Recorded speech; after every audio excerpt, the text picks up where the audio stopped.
The following recording is a production of Kickin' Out at 2 in conjunction with the Retromania Pro Wrestling Podcast Network and is intended for private use only. For more information, head on over to facebook.com/Kickin' Out at 2 or our Twitter handle @Kickin' Out 2, along with searching Retromania with a W on any and all podcast platforms available to listen to archive shows such as this and all the great content of the Retromania Pro Wrestling Podcast Network. Evergreen content at your fingertips anytime at your listening pleasure. And with that being said, we thank you for listening and hope you enjoy the show. It is an age-old question that wrestling fans have asked for decades. What would happen if the best of the WWF met the best of WCW in a super card, a dream card, if you will? This is Rebuilding the Invasion. I'm your host, Dave Rosenbluth. This is Kicking Out at 2, the nostalgic walk down the aisle of wrestling memory lane. That's right.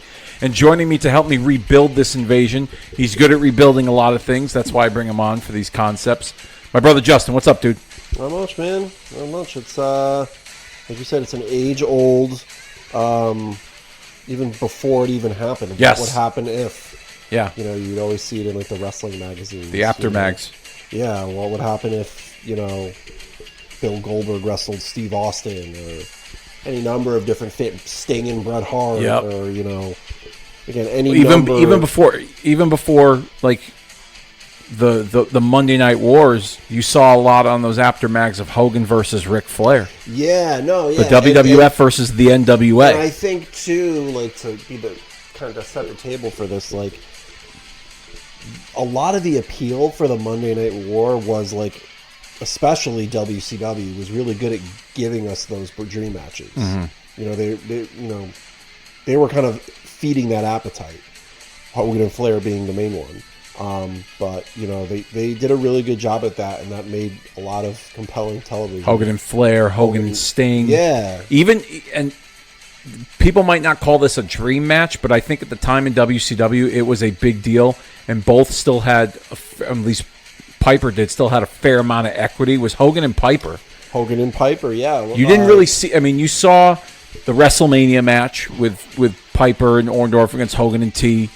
They had the War to Sell the Score on MTV that preceded WrestleMania, but you didn't really see Hogan and Piper after that. They went their separate ways. They crossed paths here and there, but like I think they were like playing out the forbidden door of it all. Yeah, you know what I mean. WCW was, and they weren't just doing it on pay-per-view either. You were getting some of these matches on Nitro, yep. Which was unheard of at the time.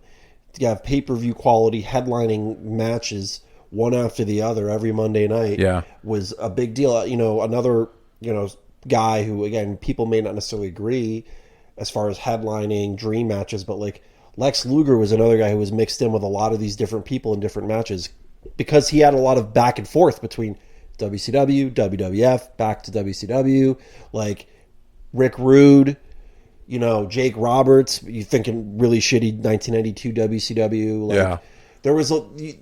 I wouldn't call that shitty, but I mean, like, I get what you're saying. A fucking. No, if you think that, just me personally, I have a soft spot for 92 WCW, just because the in-ring action, I think, and the storytelling was slightly above and better than the WWF at that time. A lot of that because Hogan was gone from the company at the time, and they were kind of in a weird transition of who they were going to be making and to start. But there was definitely just like a lot of guys like Luger, Sid. Luger's debut on, not to cut you off, but Luger's debut on Nitro set up the dream match the next week against Hogan. Yeah, exactly. They followed up. They didn't make you wait to buy a pay-per-view. If you think about it, just to remind everybody, like, Lex Luger was supposed to be the next Hulk Hogan. Not just when he was wearing red, white, and blue and touring America and body slamming Yokozuna. Yeah. Like, he was the NWA's answer to Hulk Hogan. That's right. In the 80s. So he was kind of...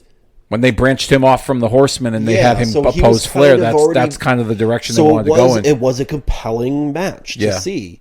And, just as an example of one, at least. So... From that perspective, like, there's always been this intrigue, even still to this day, and we're not here to talk about current day stuff, but people certainly still talk about the idea of, like, oh man, what would it look like if Kenny Omega faced Roman Reigns. Yeah. You know what I mean? People book your AEW versus WWE pay-per-view. Young Bucks versus the Usos. Yeah, and that's Seth Rollins and Will Ospreay. Or whatever it is. Yeah. It goes on, and I think again, to go back to the 90s and the Monday Night War, that was just such the intrigue, especially because there was, you never know who's going to show up on whose show. Yeah. And then to get us to 2001 in this episode here, like, that was at our fingertips come March 27th, 2001. Yep. Where it was like, oh my God, what are we going to see? Like, everyone was talking about it in terms of not just the news of what had happened that shaped the industry, but as fans, like, are we finally going to see, Goldberg versus Steve Austin? Are we going to see The Rock versus Sting? Yeah. Where does Randy Savage fit in? Where does Hogan fit in? Like, all these different possibilities that you read about in the magazines, that you heard about online, they were like at the doorstep. Yeah. And that's what made what happened after that such a disappointment. Disappointment would be one word. But creative catastrophe. I'd like to label it as an unfortunate set of circumstances that I think we all can understand from some degree in terms of like how it's been explained to us, and it's like, all right, I guess that makes sense. But at the same time, it's like that was like the biggest fumble of all time. Even if there was a good reason for it, it's still like, man, that would like. Let me just say, people have said that like WrestleMania 1 was the seed money, and then WrestleMania 3 was like the money that like you put in the bank. Whereas like the success and the financial success of WrestleMania 3 was you got your money back and then some, and then that money helped you build towards the future. Right. If the invasion angle, if the dream WWF versus WCW took place in the eyes of us, and how we may describe it as we rebuild this, that the money to be made from the invasion will have set the WWF up even further into the future, financially speaking. I would tend to agree with that in a lot of respects. I think, if they had all the players in place, I think they could have sustained popularity probably for another year.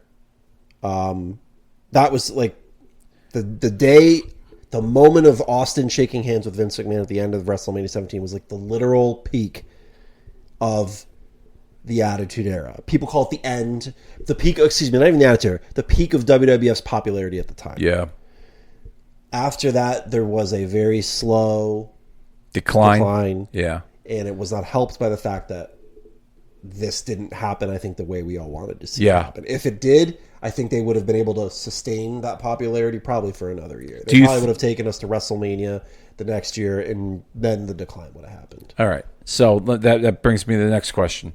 In your mind at the time, in 2001, how long do you think this invasion, let's say, had we not gotten what we got with let's say, the JV squad going up against the cream of the crop in the WWF. And above average Mike Sanders. Actually, I don't even know if he made the cut, to be honest with you. He might have been an OVW superstar at that point. Or no, it was HWA in Cincinnati, I think, was one of their developmental territories. Anyhow, I digress. How long do you think this could have gone? Or how long did you envision it going with the WWF versus WCW before we even knew who the players were? I would have said probably the following year's WrestleMania. Yeah. I think that just sounds reasonable to me. And I don't know if that's just 25 years of thinking on it. Yeah.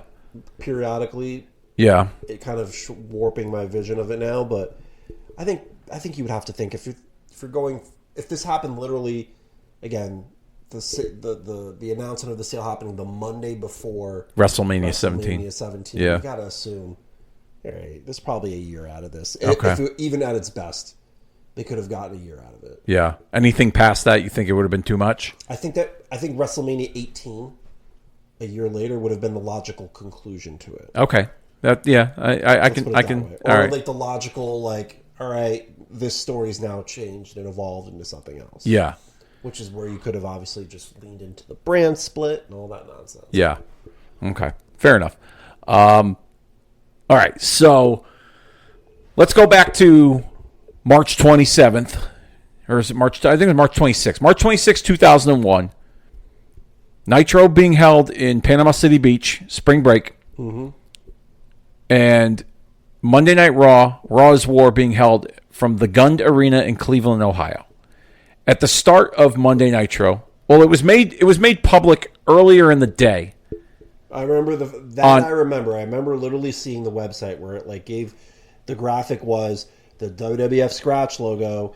It was like and it says WWF scratch logo, right? Purchases WCW World Championship Wrestling, and it was the not the traditional WCW logo, that weird one, yeah, that they tried to Attitude Era eyes it, they switched in 99. I think Tony Schiavone once referenced it as a cat's pussy or something like that. I think he once referenced it as weird. Who would even you have to know what that looks like to make. Yeah. Well, I mean, yeah. Anyhow, so earlier in that day, that's my washing machine. If that's what you're wondering what that noise is. Okay. The dryer will be going off at some point too. So, anyhow. Earlier in that day, the announcement was made, okay? And so going into Raw and Nitro, there was anticipation, obviously for myself, I'm sure for you as well, and for millions of wrestling fans, as to what was going to be the fallout from this announcement. Right. And Nitro started an hour earlier than Raw. Before you go any further, okay, it's also important to recognize that this was as I said earlier, this is the Monday before WrestleMania. And this WrestleMania was the biggest WrestleMania ever. Yeah. Headline by it's still The Rock. Yeah. It's still arguably the greatest WrestleMania of all time. Correct. Some people maybe wouldn't even care to hear an argument that it isn't. And that's fine too. Headline by Austin and The Rock. Vince and Shane had their hot angle. Taker and Triple H. You can go down the list, right? TLC 2. Yeah, exactly. They were just that, everything was firing on all cylinders. If this thing didn't happen, WWF was good. They were 6 days away from the biggest event in their history. Yep. And at such a hot period, they were cooking, man. Yeah. So it's this was the literal fucking cherry on top. Of great. This is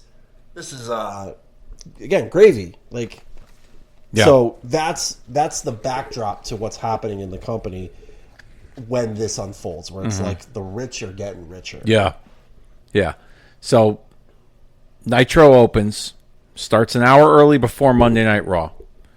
And if I remember correctly, it opens, you get the pyro, Schiavone in the background, kind of alludes to the announcement. What's the future of WCW? We'll be hearing from Mr. McMahon at the top of the hour. The first ever simulcast of Raw and Nitro. If I'm not... You may be messing with my core memory of this now. But my recollection of it was... That Vince opened the show? That Vince opened the show. I believe Cleveland. He did. Cold opened. You might be right. And then they beam you to Panama City, and it's Tony Schiavone. What's going to happen now? Yeah. Because honestly, you're right. You're right. I forgot about that. No, you are right. I've literally been living with for 25 years. Yeah. Knowing that's probably one of the most vivid wrestling memories I've ever had. What is the fate? The fate of WCW is in my hands. Now I remember it. For 25 years, that's what I remember. Yep. As one of the most vivid memories of just history. Yeah. I wasn't around for Black Saturday. I wasn't. I didn't know Black Saturday was a thing until 15, 20 years ago. But yeah, I know what you mean. You know what I mean? I was sleeping as a young child during the Montreal Screwjob. I didn't see that live. Yeah, same. As much of a moment as that was, still is the moment. That was your big history making wrestling moment that you witnessed in person. That I literally could taste. I'll never forget watching that. Vince McMahon on a WCW show. Yeah. Not that I had seen some. I got a few years on you, but not that I had seen some. I've seen a few, but nothing of that magnitude. I even knew then. this is history. Yeah. People, that gets thrown around a lot. Yeah. When people say stuff, hear stuff, see stuff, whatever. Correct. Oh, we're witnessing history. Like, literally, just that 60 seconds he had to speak, historic. Yeah. Like, holy shit. Like, even as I was 12 years old at that time. Yeah. I knew I knew very clearly, like, not just because it was said for dramatic effect, but because, like, this is history. Yeah. So, that's how it started. That's how you're right. started. You're right. And Flair comes out and cuts a promo and kind of runs down his involvement in the history of that company, dating back to the NWA and the individuals that he's been in the ring with. The Funks, the Briscoes, Dusty, Steamboat, Sting. And he calls out Sting to have one final showdown on Nitro. Now, at that time, Flair was the figurehead TV president of World Championship Wrestling, and he was the head of a heel faction known as the Magnificent Seven, with Scott Steiner, Buff Bagwell, Lex Luger, Jeff Jarrett, Road Warrior Animal, Rick Steiner. Oh, it was a hodgepodge of garbage. So anyhow, it appears that they were abandoning anything that existed prior to this episode of Nitro. They were going with a fresh start, or at least a way to kind of put a final nail in the coffin, close the chapter, whatever. So he calls out Sting. Ironically enough, him and Sting had the first match on the very first Nitro. Mm-hmm. So ironically, it was kind of a good, end, so to speak. Full circle moment between those two. Also on that night's Nitro was Booker T and Scott Steiner for the WCW and United States Heavyweight Championship. Weren't all the belts on the line too? Wasn't that? It was like a Night of Champions they had advertised it as. Yeah. I know that like Jindrak and Palumbo had a tag match against Team Canada. Gregory Helms defeated Chavo Guerrero to retain the Cruiserweight title. Billy Kidman and Rey Mysterio won the WCW Cruiserweight Tag Team Championship, something that was introduced within like a few weeks prior to the company being sold. That was like their 11th hour Hail Mary when it came to trying to revive the Cruiserweight division and putting it in a tag team form. So you had those championships on the line. Now, the undercard stuff doesn't really get me, okay? Flair and Sting closed out Nitro. Booker beat Scott Steiner. You saw some cameos in between in the commercials, like Diamond Dallas Page had a pre-tape where he talked about potentially his future in wrestling following the sale. Sting would beat Flair in a very forgettable bell-to-bell match, but from a historical standpoint, people remember it because it was the last match on Nitro, and they had the first match on Nitro from 1995. What I remember was the call at the end from Tony Schiavone. He's like, "This is what we're all about." Yeah, and they were like embracing after, and like that's like, especially coming from him, the voice of WCW in many respects. Yes, that was a great call. And again, didn't watch it live, and that's the other thing. You'll probably get to it in a second, but like I said, you didn't watch that live because at some point I went to bed. Because I had to. Yeah, because you had a bedtime. Because we had responsible parents. When I tell you that I watched that opening and that I vividly remember it to this day because I recognized history was unfolding, the opposite of that is I wasn't awake to witness what people consider to be more historic, which was the very end. Yeah. When Shane McMahon came out and announced that he was the one that put his name on the contract and he's the one that owned WCW. I was not awake for that. I don't have a memory of that. Wow. I just remember waking up the next day and probably you telling me. Probably. But like, there's no like I don't lay claim to being like I remember where. This is how big of a moment this was. Okay, now as you know, growing up, and for those that are listening, I'm sure you've heard this before, but I tried to create my own WWE network with all the tapes between Raw and Nitros and SmackDowns and Thunders. Like I started taping Nitro and Thunder when like Russo and Bischoff creatively formed because I thought I was going to witness some sort of resurgence and I wanted it on tape, right? I didn't tape the glory years of Nitro. I taped the fucking the shit at the end. So in our house, our old house, I had the living room hostage with the VCR taping either Nitro or Raw. Daryl's room used to be that sun room on Ardmore Road. Mm-hmm. I had his VCR taping the other show, whether it was either Raw or Nitro, I don't remember. So when Vince comes out and makes the announcement and he shits all over the roster, who should we keep, who should we get rid of, etc., there's a delay. Even though it's a live simulcast, I have the Nitro live on and I got the Raw live on in two separate rooms, but I could hear that there's a delay, so I could hear the delay in the speech. That's cool.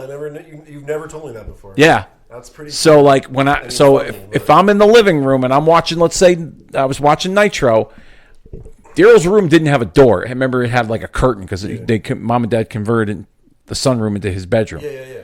So there wasn't any noise to muffle that out. So you heard the whole. Yeah. So I heard the whole thing twice. Yeah, but wasn't Nitro already off the air when Shane showed up? No, Nitro ended with Shane McMahon. So Vince's open came at the top of, close to the top of the second hour of Raw after the main event of Flair and Sting. So the closing of Nitro was the second half of Monday Night Raw, where Vince came out and did his thing, and then Shane showed up at the end. That was the end of Raw. No, that went into the end of Raw. Was the main event that night was Steve Austin and The Rock against Undertaker and Kane in the main event. I guess when you have that, yeah, you can afford to put the WCW history making segment. So further down was at the top of the second hour that Vince announcement, and Nitro went off the air with Shane announcing that he was the owner, and it built anticipation for his match with Vince heading into WrestleMania. Now, with all that being said, is there anything that you would rebuild from that episode of Nitro? Anything that you think that would add to this, or do you keep it as is? I probably keep it as is. All right, I'm with you there. In my head, if we're moving into WrestleMania, and I don't think this is anything shocking or out of left field, I think the logical move is Shane maybe gets help from the WCW people to win the match against Vince. Okay. I know we might be moving a little too fast. No. I was going next to WrestleMania. Like what I have thinking in my brain in okay. terms of like, and I don't know if that's because I was thinking that could happen already once they made this move on Raw, right? As a kid. And remember, they showed the press box with all the WCW talents at WrestleMania. Well, that's something I want to get into. Great. Okay. But yeah, if there's a part of me that wonders, the other side of the coin is, does maybe Vince McMahon use some WCW talent that he's paid more money to, or used his evil ways to convince to turn on their now new boss, Shane McMahon, to help him win? I don't know. I mean, I think the Vince Shane story was already fucking great, so I don't know if you want to mess with. See, I don't mess with it either. So I'm in the boat of I don't want to mess with the Vince Shane story and that finish with Linda helping him, because that was a big moment. Yeah, it was a big moment. Fair. But I do want some WCW involvement in this WrestleMania. Now, I want to talk about the press box. All right. So before that match, they cut to the press box, and you had, I mean, this should have told the story right there for all of us in 2001. You had Mike Awesome, Lance Storm, Stacy Keibler, Hugh Morris, Chavo Guerrero, John Laurinaitis, Sean Stasiak, and maybe a few other hodgepodge lower-level WCW guys. So for that moment, I would like to rebuild that and get rid of pretty much all of those guys completely. Okay?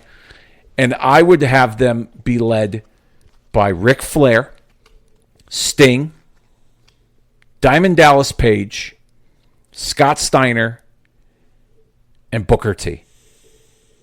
Okay. That core right there. Maybe throw in Rey Mysterio. All right. Ric Flair makes sense. There's just something about Sting sitting in a press box. We can eliminate him. All right. And I think too is to expand on that. Him appearing in the rafters of a WWF event would be a moment. Okay. And later in whatever the story is that he gets involved, you know what I mean? All right. So putting him in a press box, I think, would be a little So let's take Sting out of the equation for now. What did you say? You said Flair. I said Flair, Steiner, Page, Booker, Rey Mysterio.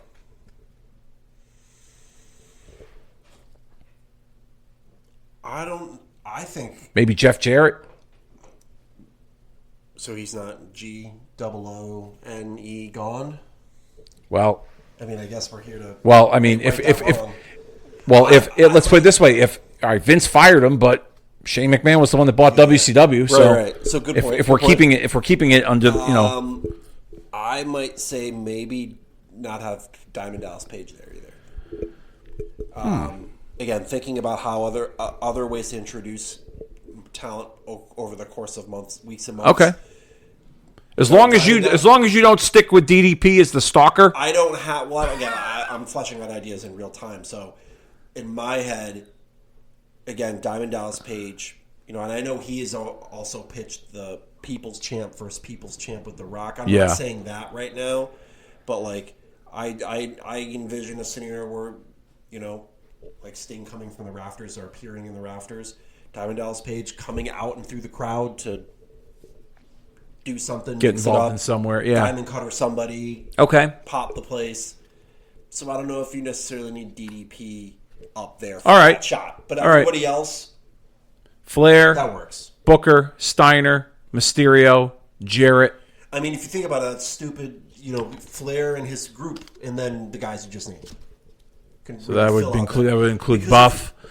That would include Rick Steiner. Sure, but guess what? To a WWF audience, those are all recognizable name brand, minus Buff, Steiner, Booker, the Steiners, Booker, Road Warrior Animal, like all those guys. Like Rey Mysterio. Yeah, those are all just on the face of it. Those are people that they either are decent stars in WCW or, again, you name those War Warriors and those Steiners. Those are recognizable former WWF people. Okay.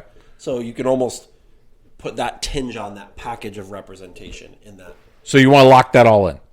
I would say probably, that. All right. Flair and his, what were the Magnificent Seven they were called? I didn't even know this. That was a stupid name, but Flair's Magnificent Seven along with Booker T, Rey Mysterio. Like Jeff Jarrett. Jeff Jarrett was part of that group. Dustin Rhodes maybe you could throw in there too. Yeah, why not? Dustin was on WCW TV at the time. Yeah. Do you want to throw Dusty in there? No. Actually, I don't even know if I'll throw Dustin in there because there's a case to be made for a Goldust. Yeah. Okay. Fair down enough. The road or some sort of identity crisis that he can use in a lower card, mid card scenario. So, okay, so we'll lock that in. So at WrestleMania 17 in our reimagined universe, WCW makes their entrance into the press box with Ric Flair and his Magnificent Seven group of Scott Steiner, Rick Steiner, Buff Bagwell, Road Warrior Animal, Jeff Jarrett. Might as well throw Arn Anderson in there too. Well, Luger was also part of that group too. Yeah. So Luger. Again, now I'm just thinking to build on Luger, Arn Anderson, name brand people. Booker T, Rey Mysterio. Yep. Yeah. Okay. Conan, why not? That's fine. Okay. Yeah. So you have those guys. They're sitting in the press box watching WrestleMania. Now, mind you, there's a few participants on this WrestleMania card that have WCW ties. Do their matches get altered because of this WCW involvement? You have Jericho and William Regal in the Intercontinental Championship match that opened the show. You also had Eddie Guerrero and Test with Saturn and Malenko backing up Guerrero. With the triple threat hardcore match with Raven, Big Show having WCW ties with Kane. You also have Chris Benoit and Kurt Angle. Yep. with Benoit having WCW ties. So is there some way that, not necessarily the guys that were featured in the press box, but maybe some of the lower card guys that we didn't mention that were part of the WCW roster at the time, do they have any impact on any of the? Can you envision like their involvement in any of those matches or the finishes in those matches? Is there something worthwhile? You could do something fun with the hardcore match, I think. Okay. With certain lower card Hugh Morrises and the Mike Awesome. Remember, Mike Awesome, cameos in backstage where, because again, they took the match backstage. Yep. Or maybe someone appears out of a fucking trash can, literally. Yeah. Because that could just be fun to see as a cameo. Yeah. You could do stuff like that. I was a fan of Lance Storm. There's an interesting case to be made for involving Lance Storm maybe in like the Kurt Angle, Chris Benoit situation. I was thinking of the Jericho Regal for Lance Storm. The Jericho Regal match because of his history with Jericho. Oh yeah, that's probably dating back to Calgary. I was thinking the more pure wrestling element of Benoit and Jericho, or Benoit and Angle and Storm. Kind of embodying that too. Yeah. But no, there's more meat to Jericho and his. So does he like cost Jericho, or does he help? No. Regal, So here's my vision of this.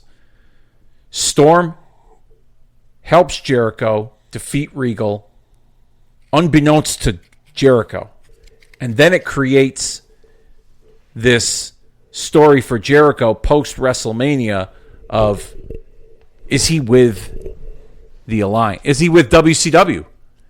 Does this mean he's going back to WCW? And you've kind of created this mystery surrounding where his allegiances lie. Okay, I think he gets help from time to time in some of these matches. I think I have something here to kind of build off. Okay, so go for it. If I remember the following month, or when was didn't Jericho and Regal have that like Duchess of Queensberry match? Was that the following month? Yeah, that was it. Backlash. Okay, here you go.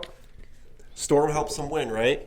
At WrestleMania? Storm, and this will be like a little story that gives Storm some personality of sorts. He's trying to help, get Chris to get him a job.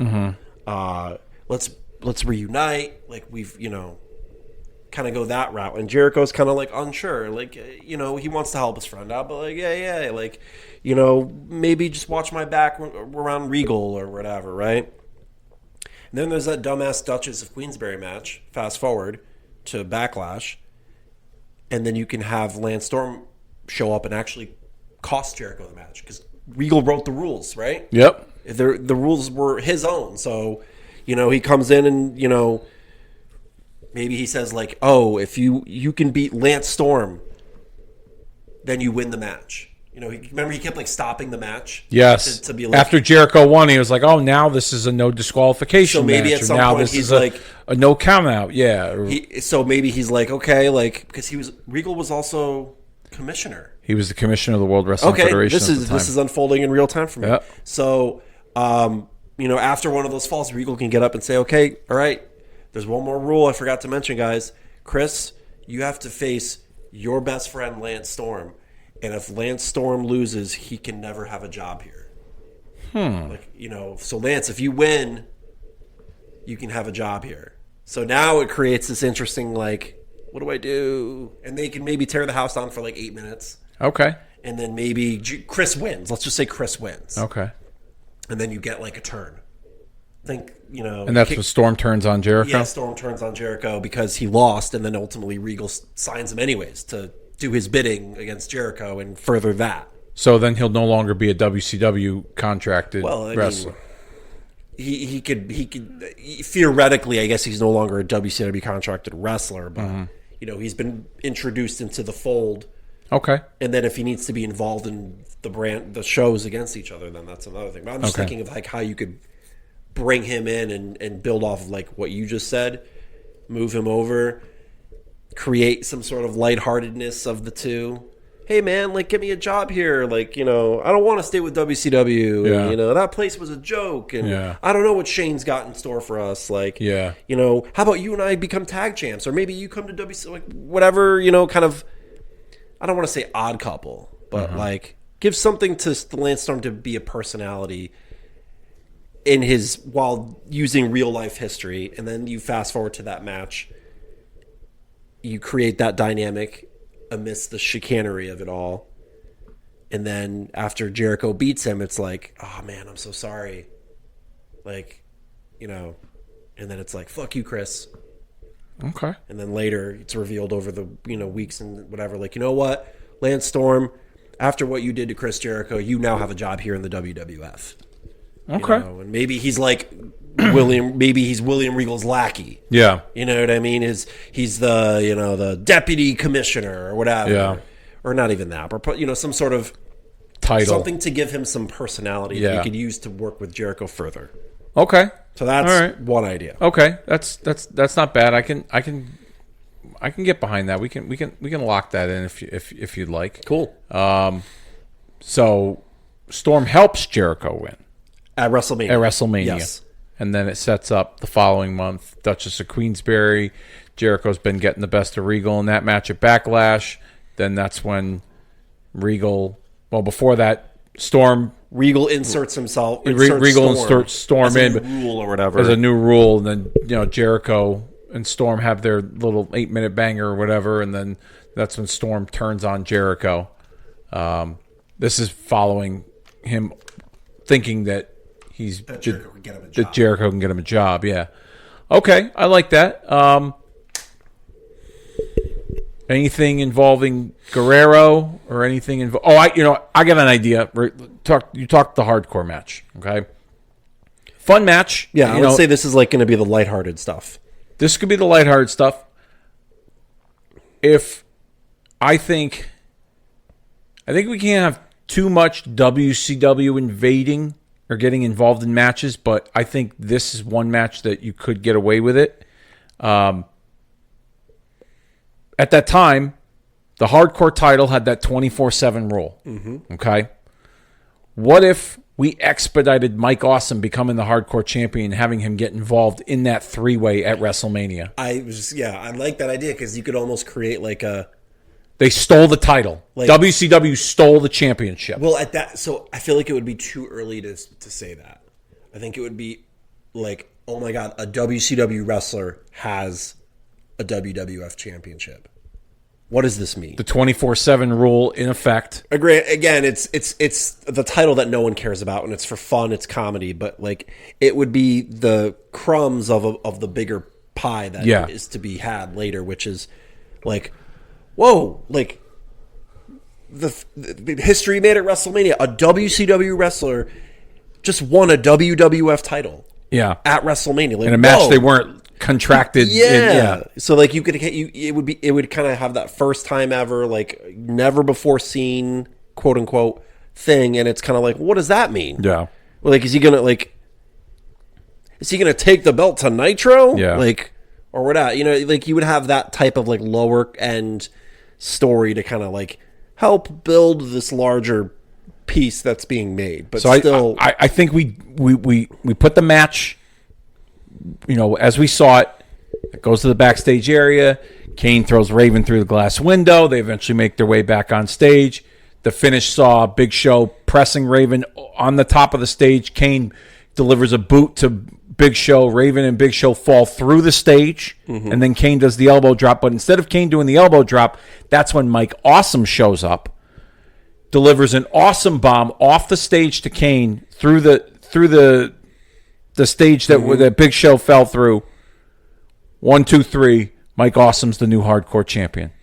Yeah, I like that. And does it turn into like he like gets out of Dodge? Like he won. I won the belt, and then he like every other 24/7 segment, he scurries away. I don't want to put that kind of personality on him where like he's running away from the championship. Like he just did a big thing. He just beat the shit out of Kane. Yeah. Like if he's going to awesome bomb him off the stage, like, yeah, he's going to feel the effects and going through the stage and getting hurt, but he's walking out like badass, like I just took your title. Okay, so I like that. So, do you expand on that and thread that through the pay-per-view? Going off the narrative that I just said, oh my God, Mike Awesome, a non-WWF wrestler, just won the WWF title. A WCW guy is a WWF champion. What happens next? Could there be some sort of like, again, to start to brew the quote-unquote rivalry, could there be like segments in between matches where one or two of them, where other WWF wrestlers are going to try to take the title off him? I could see that. And he just beats him up and he gets out free. I could see that. So like, and then do other WCW wrestlers kind of help him in that, in some of those interactions? You could. I mean, there's room for that. I also am still trying to I'm trying to avoid overloading like the JV squad guys. You know what I mean? Like, I've never considered Mike Awesome like the JV squad of WCW. Oh, he was one of my favorite ECW guys. Yeah. So I almost feel like if he's gonna be involved in something, like in later segments on that show, I would probably even then maybe just one. Like then it's just him. So like, let's look back at like who wasn't on that. There were some names on that card that actually didn't make the card. Like I remember Steve Blackman wrestled on Sunday Night Heat. He's got history with the hardcore title. Like if you were to have him kind of mix it up with Mike Awesome backstage, make for like a good little 4 or 5 minute backstage segment, like a brawl. Like there's a Rikishi and Haku were not on that card. Perfect. Those exactly. Like I look at like that. Maybe there's a roving reporter. Kevin Kelly, hey, Michael Cole. Mike Awesome, what are you doing here? Yeah. And he's just like, listen, I'm all about hardcore or whatever. He cuts his promo, and that's when like a Steve Blackman comes in and he just beats the shit out of him. The implication being like, you're not leaving WrestleMania with as a WCW with our title. Yeah. And that's where I feel like you could turn it into like a gang thing where maybe Blackman and a couple others, a Rikishi, a Haku, jump him, and that's when Chuck Palumbo, Mark Jindrak, Sean Stasiak come to his aid, and you create like, whoa, what the hell was that? Yeah. And eventually, Awesome still, Awesome and Team WCW, they prevail, they leave the guys laying, and they leave. Okay. That and it doesn't like.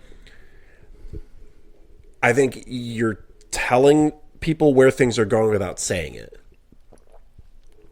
Okay. Is the vibe I would put on that. Okay. Not like, oh my, wait, what's going, like, is this an invasion? Like, I know that seems on the nose to say, but like, I think it would just be a very takeover. You want to, I think, slow play it a little bit. Yeah. But I would use those guys rather than like the big ticket people either. Yeah. Too. Like those people were associated with Awesome and WCW. So yeah. It wouldn't be crazy to think if Mike Awesome's there too. Yeah. So okay, that's fair. You can also hold true to the premise of the theme of that belt. Yeah. And knowing, like you said, like, that guy's not leaving our show with our title. Yeah. And granted, it's a title no one fucking cares about, but the whole chicanery of of that title was on display for years. Yeah. So you could throw a little serious tone to it, get a little couple chair shots or whatever, and then, like I said, the 3-on-1 that's happening to Awesome turns into, more WCW guys showing up, and it just becomes a little bit of like a West Side Story brawl for a minute or two, with the WCW guys leaving those guys laying. And it's not like they're leaving Kane laying. You know what I mean? Yeah. They're leaving guys that are more or less their equal. Yeah. So it's not like, okay. It's not like, oh my God, it's kind of just like, whoa. Like, well, where's he, and it just ends. Okay. All right. I can get behind that. Like, we can lock that in. We could definitely lock that in. To expand on that, I would probably have maybe Regal, since he's the commissioner, kind of involved in a way where he confronts Shane McMahon about it before the match with Vince. Like, Shane's in the locker room and he's like, "What are you doing?" Yeah, I like that. Like what? You're Your father is irate. You've just made your father even more mad. Like your father's going to take it out on you, going into the match, etc. Or you flip it and it's Vince. You show Vince irate in the locker room after he's already kind of laid out the Steph. Did you double dose mom up and Trish with the wheel? Oh, is everything going to plan? And maybe Regal comes in like, did you see what just happened with Mike Awesome, or did you just see what the, And then it's like, wait, what? They're on my show, my creation. Yeah. And he, he's getting all veiny, and he was like, "That's not going to happen." Yeah, and turns into that. Yeah. Okay, I could see that. I could definitely see that. And Vince he extends that promo that we saw again about the double dose and Linda and making sure she's okay and sedated, and Trish is going to be there, and make sure everything's going to plan. And then that's when Regal's like, Mr. McMahon, like, did you see what happened? And maybe he even throws some shade, like, who? Mike who? Yeah. Stasiak? Yeah. Like, I thought I fired that guy. Yeah, like shit, and he's like that. He's like, listen, none of that's going to get in the way of what's going to happen tonight. When you make sure that they're gone and out of the building, I'll take care of my son. Yeah. I got more important things to worry about. Yeah, like, maybe he's mad, but at the same time, he was like, I'm not going to let no WCW wrestlers ruin my greatest creation while I destroy my seed or whatever, some weird shit he says. Right. And it's just kind of that. Yeah, I like it. We'll lock that in as well. I don't want to have too much WCW. So you said the Eddie test match. Anything in there? That's the thing. Like, I don't want to. Yeah, you don't want to do like every match at WCW. Yeah, but at the same time, I would imagine that what we just laid out and what has transpired prior to the Eddie test match, or even the Benoit Angle match, you could almost on television create this speculation of, are there any more WCW guys that are going to get involved tonight? And then you bring up the history of Benoit, you bring up the history of Guerrero being a part of WCW and their history with that company. I think Paul Heyman is a perfect guy to message that next to Jim Ross. Where Jim Ross is going to go like, what are you, nuts? Yeah. And Paul's like, well, we both used to work there. We know how there's no rule. There was no rules there. Yeah. They don't follow the rules in WCW. Yeah. You don't know what and Benoit was a babyface specifically, so you could Paul Heyman could create that little seed of like, who knows what Benoit's got cooked up, and Jim Ross is going to look at that like, oh, what are you talking about? Yeah. Like, Benoit's not going to do anything, and he doesn't, but. He at least, but you create that. You give that. You create that sense ridiculousness of it. Yeah, that sense of speculation and mystery behind what their roles could be. Guerrero, Malenko, and Saturn, the Radicals. They specifically left WCW. They made a joke of it on Monday Night Raw when they came over. Exactly. So that's something that could be brought up on commentary during the Guerrero test match. I would keep the Vince Shane thing as is. The only thing I would add to that is that at the end, when Vince is... Mind you, before the match is when those wrestlers we named earlier are showing up in the press box. They're in the press box. Yeah. So Shane, kind of gives them the what's up. And it's those people. You see Flair, you see Booker T, you see Scott Steiner, you see Rey Mysterio, Arn Anderson, you see Arn Anderson, you see Warrior Animal, Rick Steiner, like Luger, Jarrett, and Buff, and leave. I might just take Luger out of that, given his whole showing up on Nitro the next day. You know what? I didn't even think of that. I might just keep him out of that, given that his place in history already, and use him for something else. Okay, all right. Ultimately, though, you know what? Luger's gone. Ultimately, though, Luger's gone. There's enough guys up there. Yeah, you have the right team out there. You got enough guys up there with some brand equity for WCW. The WWF fan. Yes. Okay. And you're shouldering up a Rey Mysterio, a Booker T. Yeah. Into that as well to help their case too. Correct. Get the shot of them. The only thing I would include in the WC in the Shane McMahon Vince match is during the match when Vince is putting a beating on Shane, they cut to the WCW guys in the press box and they're disappointed that Shane is taking this beating. Mm-hmm. And it's almost like they don't have any faith in their leader. And you could have Paul Heyman on commentary drive that point home. It's like he buys the company 6 days ago, and the people that work for him don't even believe in him.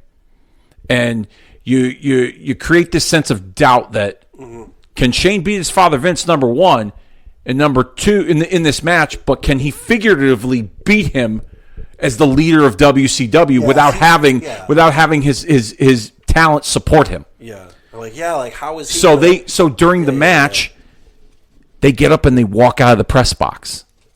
They're out. They're disgusted. Vince is just hammering Shane, trash can shots, etc., etc.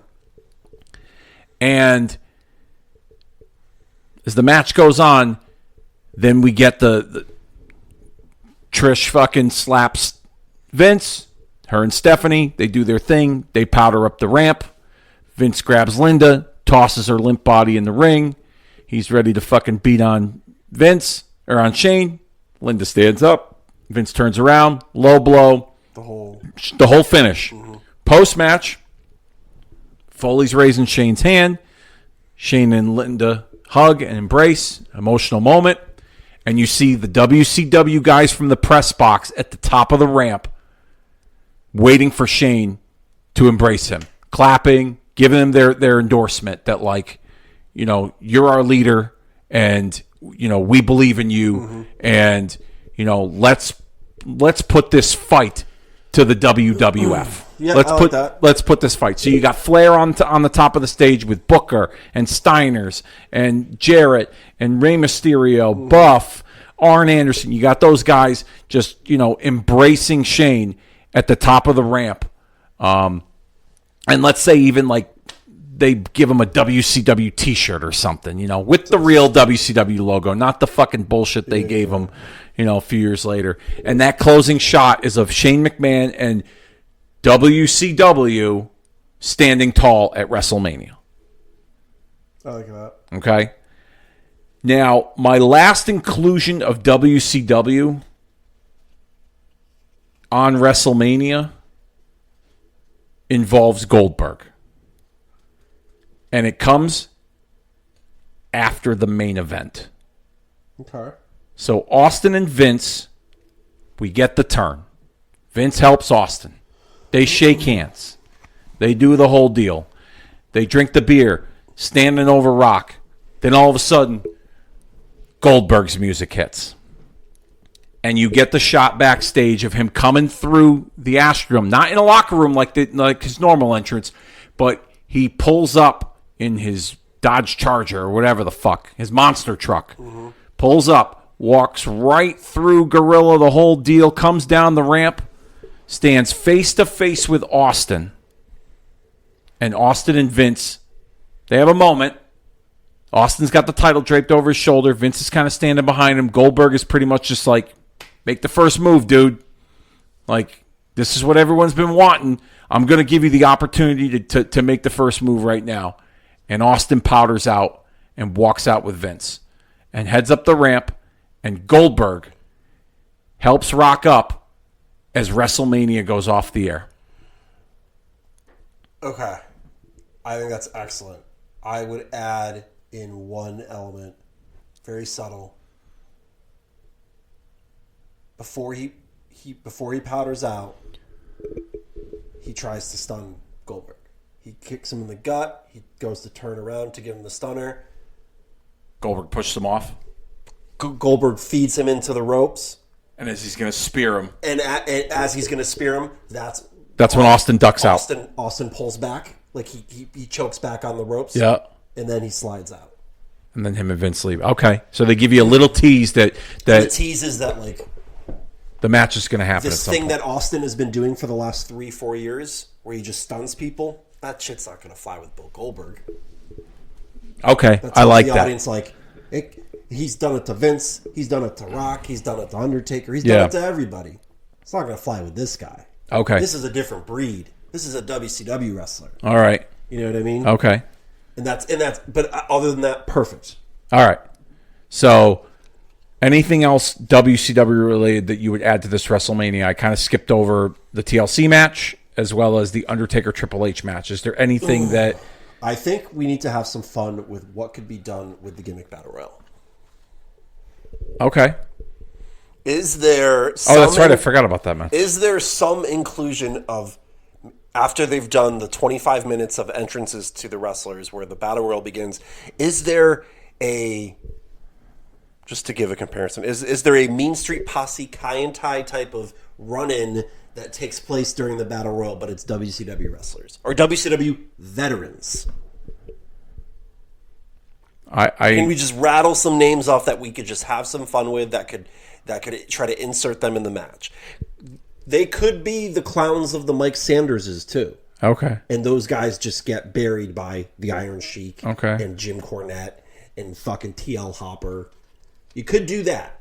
Where they try to crash the Legends party to make a name for them. That's the implication. Is they're trying to crash the party.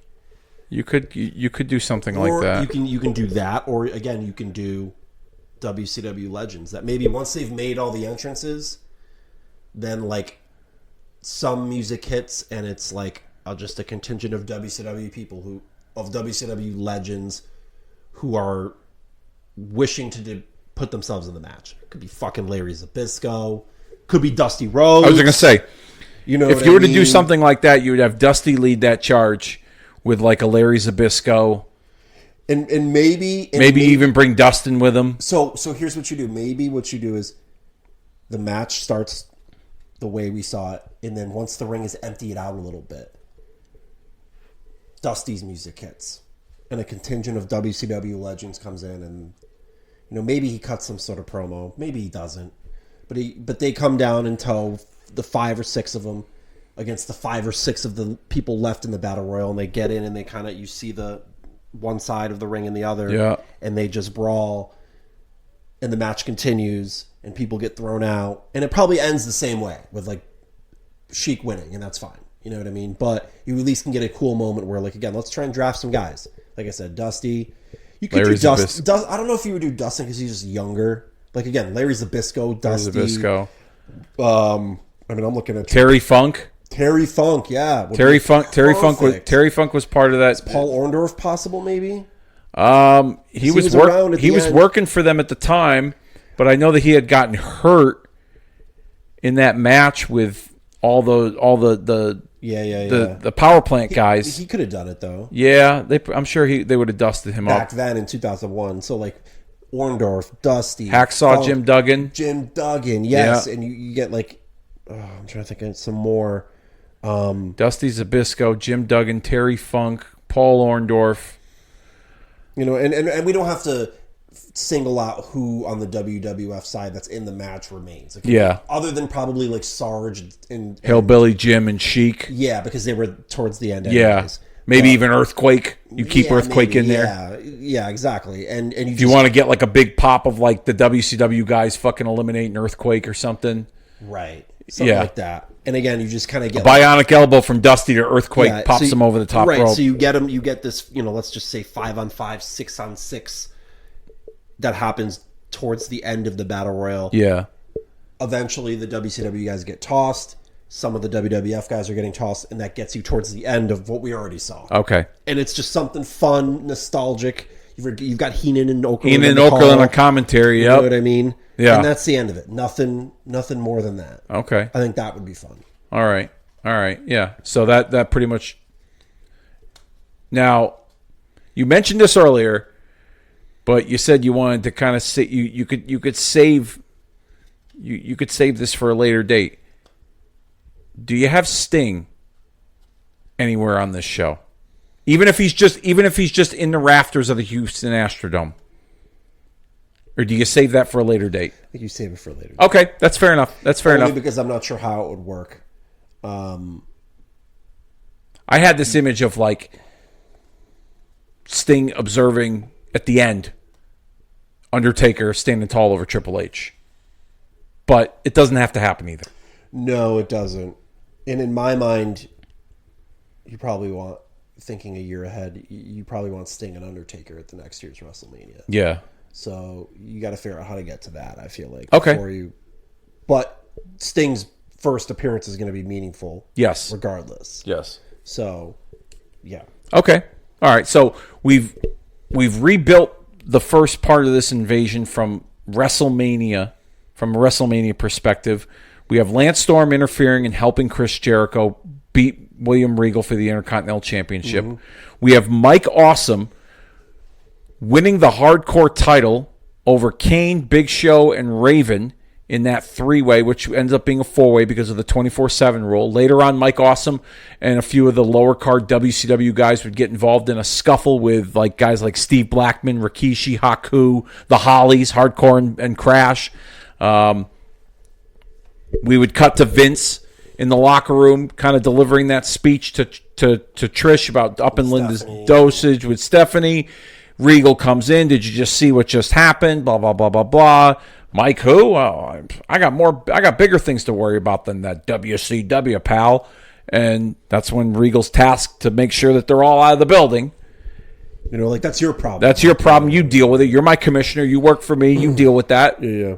He deals with the match with Shane. At some point during the match, Vince has got the upper hand. The WCW guys are just not impressed and have kind of lost faith in Shane as a leader, that he can't get the job done. So they walk out of the press box. Like I said, Flair, Steiners, Jarrett, Booker, Rey Mysterio, Buff, all those, Arn Anderson, all those names. Match rolls around, continues. Trish and Stephanie, they take themselves out as we saw in 2001.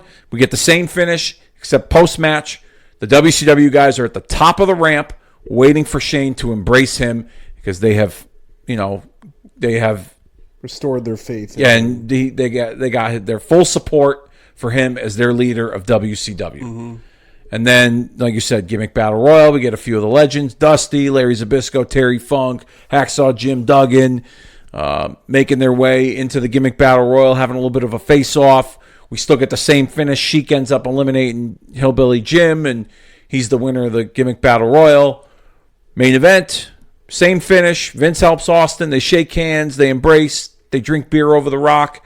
Goldberg shows up from the backstage area, through the gorilla, down the ramp.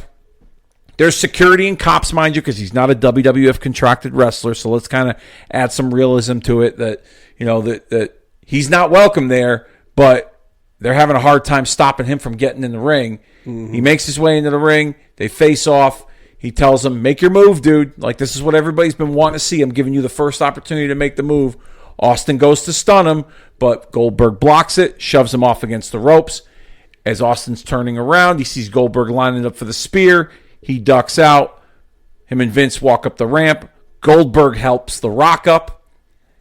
As we see Vince and Austin standing at the top of the ramp as WrestleMania 17 goes off the air. Mm-hmm. So, I'm going to give you the ball here. You tell me where we go next. How do we go? So one thing we didn't mention or address that I think I want to explore, and I don't know when or how it would unfold, but Chyna beat Ivory to become the women's champion. Yep. In what, like a minute? Something like that. It was under a minute maybe. But how do we get Medusa involved and we get a Medusa Chyna match at some point in this pathway? Reintroducing the real women's championship that was dumped in the trash can at some point in the story. Idea. And you've got Medusa, again, wrestling legend, in Chyna, the top female in the game at the time. Okay, where does that fall in this puzzle?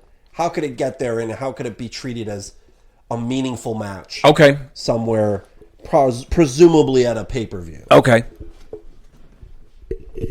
Before we get to that, Medusa's not showing up at WrestleMania. That's not what I'm saying here. No, I know that. Yeah.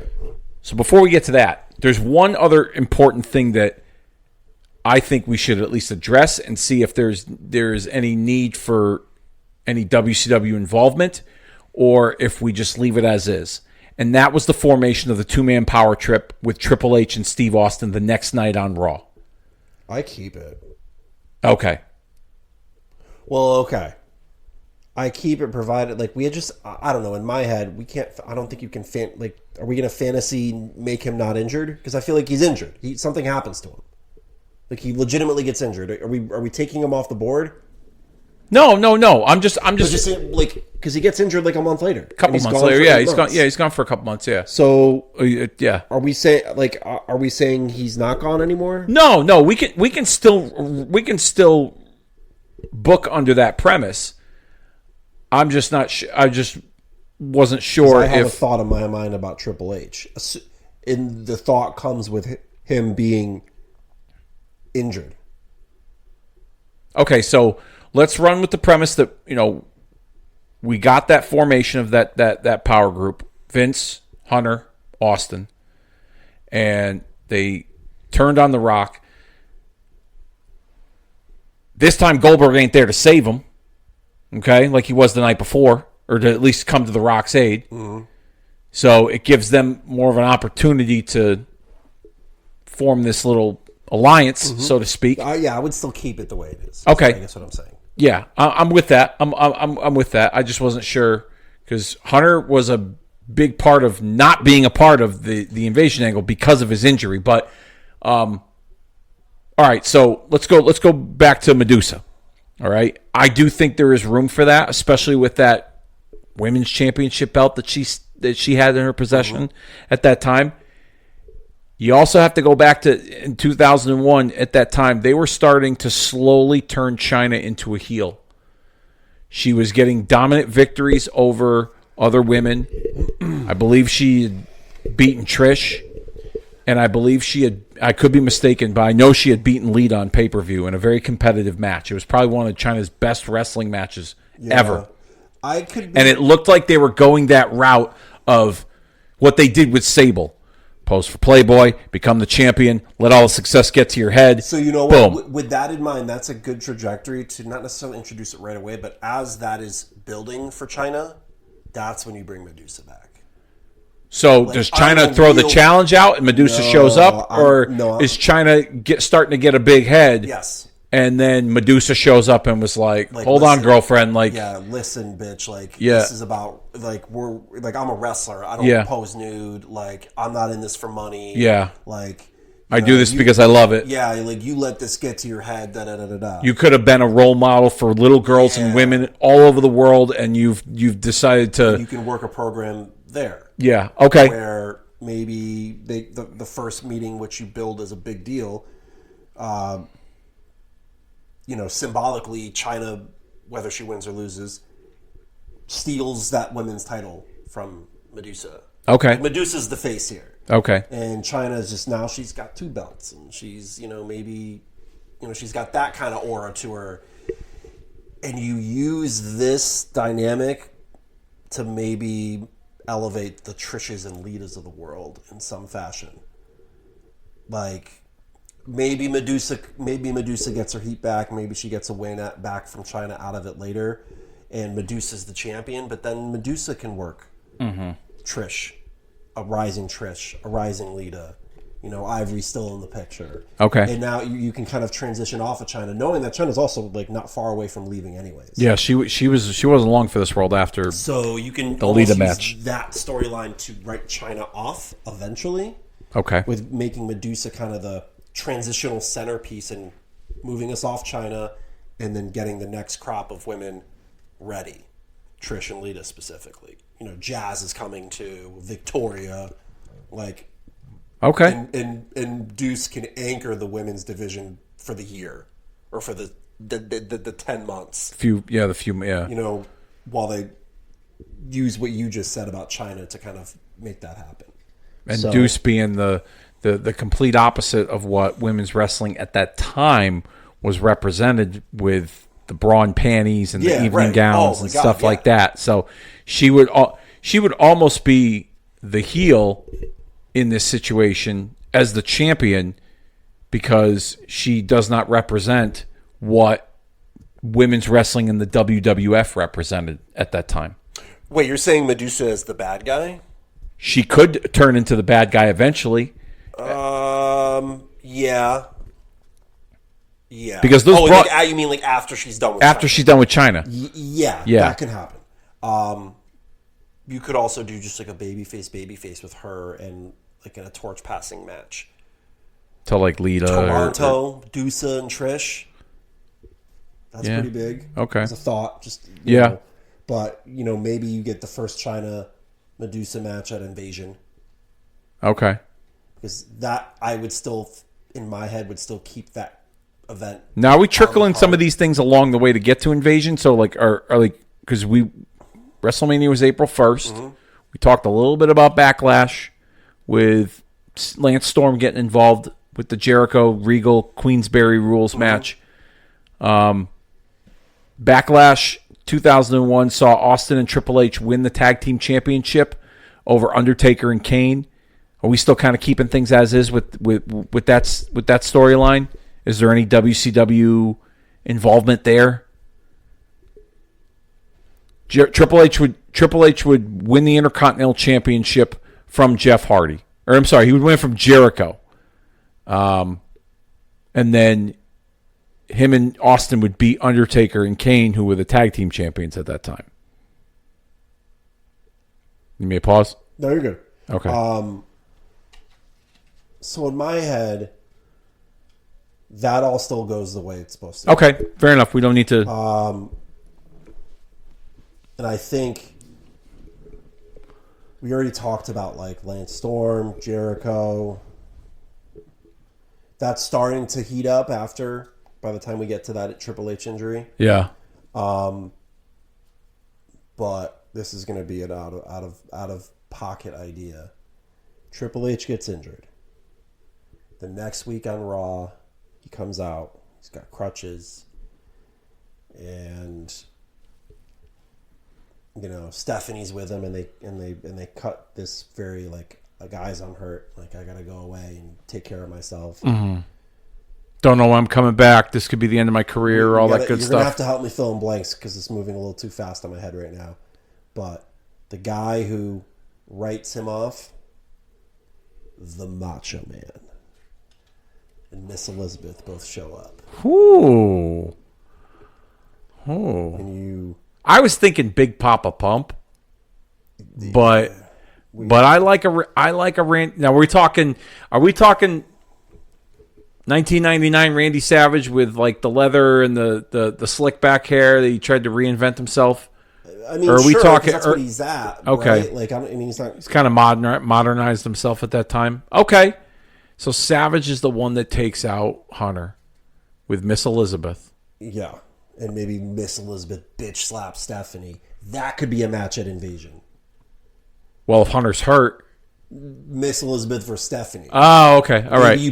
Maybe you put Savage and in her corner, Triple H, an injured crutches Triple H in Stephanie's corner. And you can dump some heat on Savage and Miss Elizabeth for going after a vulnerable Stephanie who Triple H cannot save. I like this. You know what I mean? I like this. And again, we're gonna implicitly say the things that are not actually being said related to the history between the Macho Man and Stephanie. That's what's like the underneath element of this that people are gonna go, whoa. Yeah. And I think the rivalry of it all between Savage and Triple H, what brings Savage out to humiliate Triple H is, Triple H is the game, right? He's got all this bravado. And who was that before Triple H? And I'm not even drawing comparisons. Yeah. But Savage can just walk back and like, who do you think? I'm the Macho Man. Yeah. Yeah. Like Or it could be based on Hunter taking all them shots on the older guys over the years. You add that in too. Yeah. The realism of all that could be like, who do you think you are? You want to find out how old I am, huh? Yeah, right, exactly. And it's just like, you're stealing everybody's girls, and you're trying to climb the ladder by dating the boss's daughter, and I dated the boss's daughter before dating the boss's daughter was cool, huh? Yeah, you could say something like that. Yeah. Maybe not so straight out there, but you could certainly imply took another one out of my playbook, huh? Yeah, right, exactly. And that's kind of the heat between the two, is that Triple H is this young whippersnapper who's, like you said, shit on legends, and now we're supposed to feel sorry for you because you're hurt. Like, So as you're going through this, like I'm not here to sit on commentary anymore. I'm envisioning. I like the idea. There are some blanks in the way. We lock it in, okay? At least Savage and Macho Man, Triple H and Macho Man will have some sort of interaction with each other for sure. And if you add the injury in as a reality, that's just the beginning of the angle. Triple H goes away, and that's a match you see at the Royal Rumble. Yes, WrestleMania the following year. So,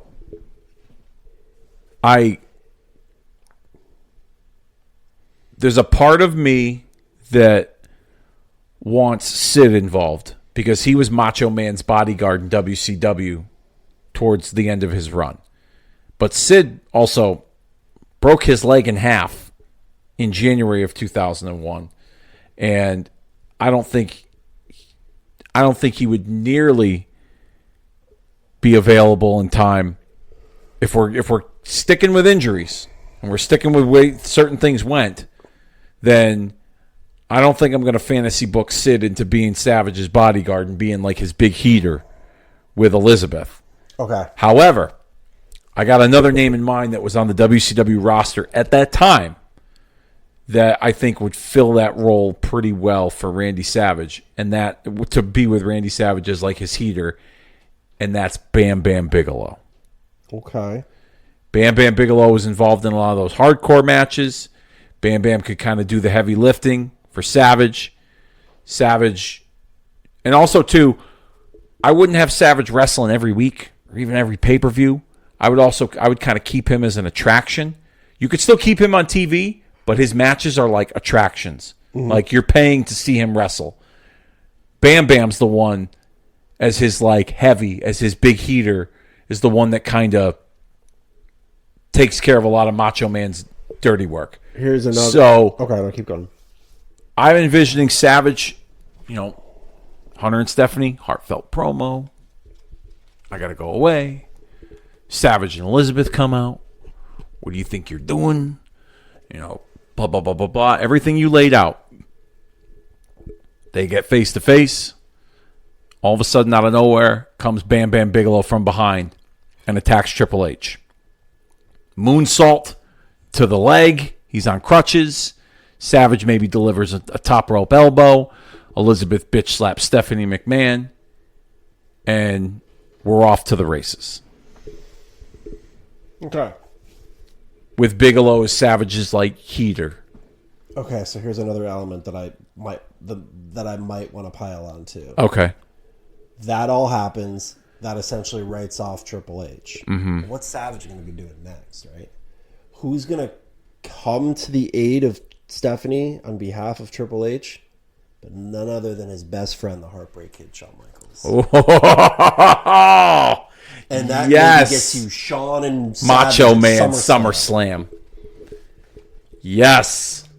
Savage, Shawn returning from retirement to help his best friend. And you get a fucking dream match. Yeah. And again, you've got to check some of these off. The guy that I idolized, the guy the guy I wanted to be like, you've become a big disappointment. You hurt my best friend. And now I'm going to right that wrong. Yeah. I like it. I like that a lot. Hell yeah. Hell yeah. Shawn Michaels coming out of retirement a year early to face Randy Savage at SummerSlam. Whew.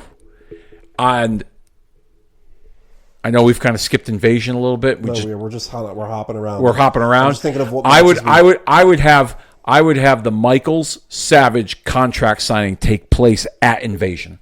I wouldn't have them wrestling in a match. I would announce the contract signing between the two of them. Isn't that where we're going to have Stephanie and Miss Elizabeth? Or do you want to do that? Oh, good point. I forgot about that. Yes, keep that. No, keep that.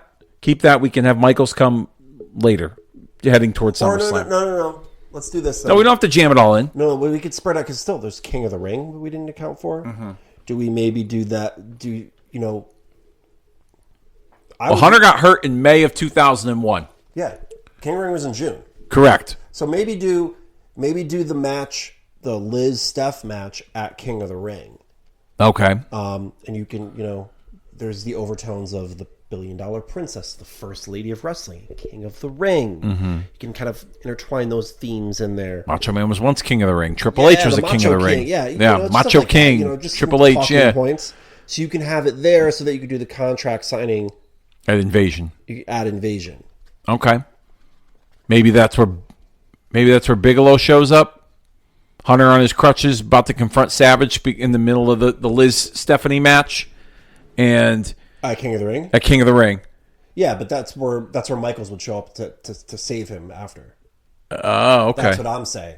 All right. So when that unable to save his wife from the beating and the abuse that she's getting from Liz and Savage, and that's when a one-legged Triple H can't really do anything. Maybe Bigelow's in there holding Triple H while Savage and Liz have their way with Stephanie. So Savage is holding Stephanie, Liz is paint brushing her face, etc. And then out comes Michael, super kicks Bam Bam out of the scene, and then tries to, super kick Savage. He fucking powders out. Shawn Michaels at that time, he'll grab Liz and give her a kiss, one of those forced kisses, and then everyone will kind of go crazy, that type of thing. And that's you just touched my girl, Yeah, right. And you could blow it up into like something almost like a shoot, where like he's like, because whoever did that to Liz outside of Ric Flair? Yeah, WrestleMania, right. That's right. Which again would be a far distant memory. Oh, you could blow that up. That's holy shit. That's a good call. To I really like that. Transition off of Triple H, who's now going to go away. So Bigelow. So let me ask you this: my inclusion of Bigelow, does he return at King of the Ring to get involved, or has he had already returned a few when Triple H makes that announcement? I wouldn't do, because that's when Savage returns. I wouldn't add Bigelow to that return. Okay. I'd probably have him either return. I'd probably have him return between that and before King of the Ring. Okay. In some other TV exchange. Okay. Okay. So I still think like there's like maybe they do, if we're gonna get a little bit. So like the weeks following, Liz and Savage are, all up in Stephanie's shit over the course of the few weeks after the first time they appear. Yeah. Maybe it is stalker-ish of Randy Savage. Maybe maybe there are stalker undertones to, like, and that's where Bam Bam comes in. Like I gotta bring in Bam Bam to make, to keep you in line. Like that type of thing. Like not creepy sexual stalker, but like controlling Macho Man Randy Savage. The narrative that's been out there over the years about him behind the scenes, whether it's true or not, that's been the narrative, that he was very controlling of Miss Elizabeth. Okay, I can. And then if you're thinking about just things to think about after SummerSlam of Shawn and Macho, given that it's a Stephanie McMahon related situation, does Shane McMahon at some point come to the aid of his sister, and you get a Shane McMahon Macho Man match somewhere? Knowing he's a WCW guy, is there maybe Shane brought Macho because he hates Triple H, who married his sister? I like that. Not just that one just pivoted really quick here. Does Vince do you get a Vince and Macho Man match? Yeah. Because his daughter is being messed with or got messed with. You know what I mean? Just run on the premise of Savage walked out on Vince. Well, you could get to that from the, there's no reason for Vince to go after Macho until he's going after his daughter. Yeah. So just a couple. So I would probably do that. I would probably post SummerSlam. And I know we're moving and hopping around. Yeah. Post SummerSlam, I would probably get a Vince Macho match somewhere. Okay. Whether it's Unforgiven or No Mercy, something like that. Or maybe you do Shane and Macho against Vince and a partner of his, or maybe Shawn Michaels, a tag match. That's not bad either. You could do. I mean, this was a wild time. One of those could happen on Raw, and one of those could headline a pay-per-view. You know what I mean? So yeah, they were running or big SmackDown match for that matter. Yeah. So and then again, like you said, Bam Bam's involved too. Yeah. So there's that. Yep. Or even better, we're gonna rewrite this a little bit. Okay. Macho. So the match is booked. It's Liz and Stephanie. Triple H is not there. He's hurt. He's held up. He's holed up with his quad, right? Mm-hmm. Macho's going to be in Liz's corner. Stephanie doesn't have anyone in her corner. Shane comes out and then turns on Stephanie to create the situation where Shawn Michaels shows up. All right, I can get behind that. And yes. I don't know where that leaves Bam Bam. Well, he can be there. He's Macho's heavy. He can just be there. Yeah. But Shane is the corner person for Stephanie because he's got to stand up for his sister. And then somewhere along the match, that's when Shane turns on Stephanie. Yeah. And out comes Shawn Michaels, who's already on his way because he knows his friend is not going to be there to defend his wife, so he's got to help his friend. So it's not like you know what I mean? So it works. Okay. But yeah, that's that. All right, I like that. We can lock all that in. We can lock all that in with Triple H getting hurt, tearing his quad. He gets confronted by Randy Savage and Miss Elizabeth returning. At some point, there's another confrontation between the two of them. Bam Bam Bigelow makes his return as Macho Man's heavy. His bodyguard is big heater, if you will. That gets Hunter off TV. You get Elizabeth, Stephanie booked for King of the Ring. Stephanie's got nobody in her corner because Hunter is injured. He's on the mend. That's when Shane McMahon gets involved in Stephanie's corner to defend her brother, even though he is the owner of WCW, Randy Savage representing WCW. This is family, and he's not going to let his sister get hurt. Then, during the match at some point, Shane turns on Stephanie. Either he trips her foot when she's running the ropes, or maybe he pie faces her, and she turns around and eats a open hand slap from Liz. And then Shane, unites with Savage and Bigelow and Elizabeth. That's when Shawn Michaels shows up to help his best friend's wife. Bing, bang, boom. We are off to the races for the contract signing at Invasion between Shawn Michaels and Randy Savage to take place at SummerSlam. Now, something to also bring up, too, that took place in 2001. We can either rebuild it or we can just keep it as is. But Chris Benoit would suffer a neck injury at King of the Ring.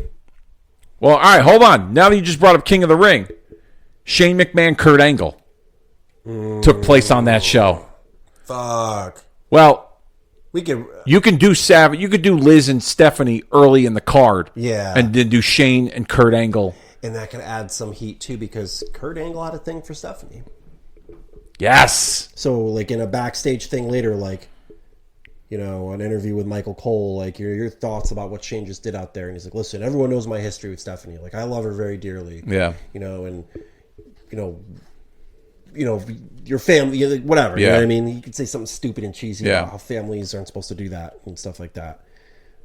But yeah, we keep the same premise of how Shane and Kurt Angle started, whereas basically Shane just kind of was poking his nose in Kurt Angle's business.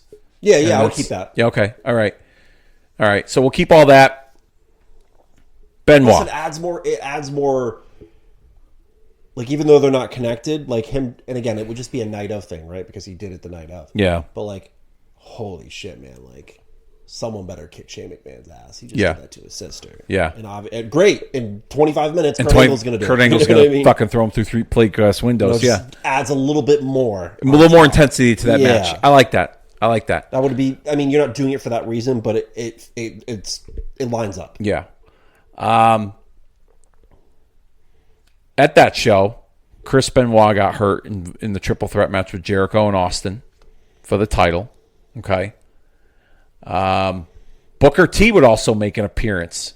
Mm-hmm. Is this where we start to implement maybe a Booker T involvement or a Diamond Dallas Page involvement?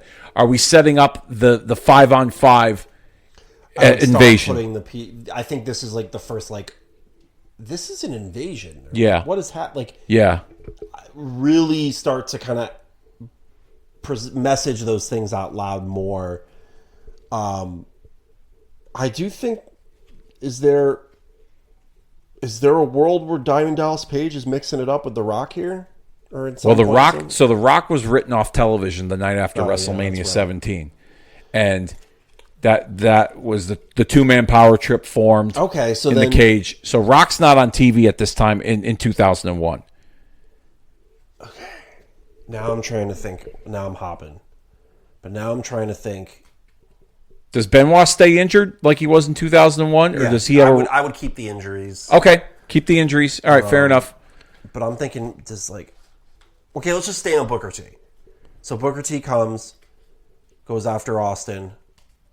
That takes us to tries to help Jericho win because Jericho's a former WCW guy, and you are creating, again, what I brought up earlier, whose side is Jericho really on? Right. Is he loyal to the WWF like he's been the last few years, or is he going to go back to his roots in WCW? And is that going to affect his standing moving forward? Right. So Booker tries to help Jericho, and you got Paul Heyman on commentary kind of defending Booker's actions and even defending Jericho. Well, he's got no idea. He had no idea that Lance Storm was going to appear at WrestleMania and help him win. He has no idea that Booker T's trying to help him win. And JR is just kind of, bringing up all those major,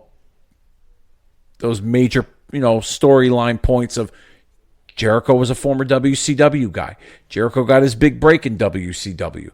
Jericho hasn't had the best run here in the WWF due to, missed opportunities, backstage political issues, except, you know what I mean? Like, you just pile that stuff on to add more mystery behind where Jericho stands. Right. With Booker T trying to help him beat Austin in that triple threat match. And you're also building the pieces for the major players in the invasion. Yeah. In that invasion, that big 10-man tag. No, I like that. Okay. That makes sense to me. Now, you brought up Diamond Dallas Page earlier. Does Diamond Dallas Page make his presence felt either at King of the Ring or on a Raw or a SmackDown? Like, where does DDP fit in? Is he do you have him a part of this invasion?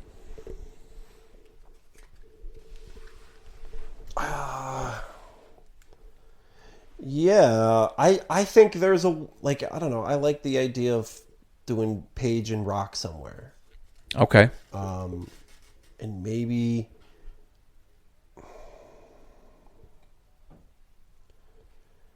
trying to think, maybe there's maybe a chance to run in somewhere and do a diamond cutter on someone. Do you maybe... As far as Rock goes, let me ask you this. Do you have to settle up his issues with Austin? Right away? No. Because I think you're also talking about a situation where this cloud is forming over the WWF, where their personal issues are somewhat secondary to making sure that their survival is ensured, right? Mm-hmm. So you don't have to do it right away. Loosely, in my head, I'm thinking and again, how you first introduced Page on TV, I'm not quite sure yet, but is there a gimmick where maybe Diamond Dallas Page is the quote unquote people's champion himself does the Jericho Goldberg thing where he calls out The Rock? I got something. All right, you just brought it up. Yeah, go for it. And this is what leads to The Rock returning. Rock's gone. Yeah, exactly. Okay. That's what I was thinking. We don't know if he's coming back, right? Diamond Dallas Page shows up through the crowd, and he proclaims that as the former three-time WCW World Heavyweight Champion, he's here not to take over the WWF, but to save the WWF because they are missing the People's Champion, and he's here to fill that void as the People's Champion. Now, we're not going to get fucking, the Tony Robbins, No, we're not getting that. We're not getting that, that the Guy Smiley Diamond Dallas Page that looked like he was, late at night infomercial DDP that they had. The positively Page. So before you keep moving forward with that, is there a world where maybe I know we put Bam Bam with Macho, but do we put Bam Bam with Page? Canyon with Page. This is some fodder for The Rock to chew on. Okay, the triad. All right, so everything that we just laid out with Hunter, Macho, and then eventually maybe even Sean. Bam Bam wasn't a crucial element to that. There could be someone else in that spot. You could put somebody else in that spot. If I were to put somebody else in that spot, Sid maybe, but Sid's also still hurt. Sid's also still hurt. We don't even have to put anybody in that spot right now. Yeah, it's unnecessary. It's not. Yeah. All right. So everything that we had laid out with Savage and Triple H, you just take Bam Bam out. None of that happened. Mm-hmm. Bam Bam wasn't involved in any of that. You bring Page back to call out The Rock. For years, I've been hearing that you're the people's champion, but the people named me the people's champion. Mm-hmm. I was the one that at 35 years old, got my career started in this business and was told that, I'm not going to make anything of myself. You were the one that had a second generation lineage and a family lineage, and you were handed everything. And now you're having all the opportunities in Hollywood.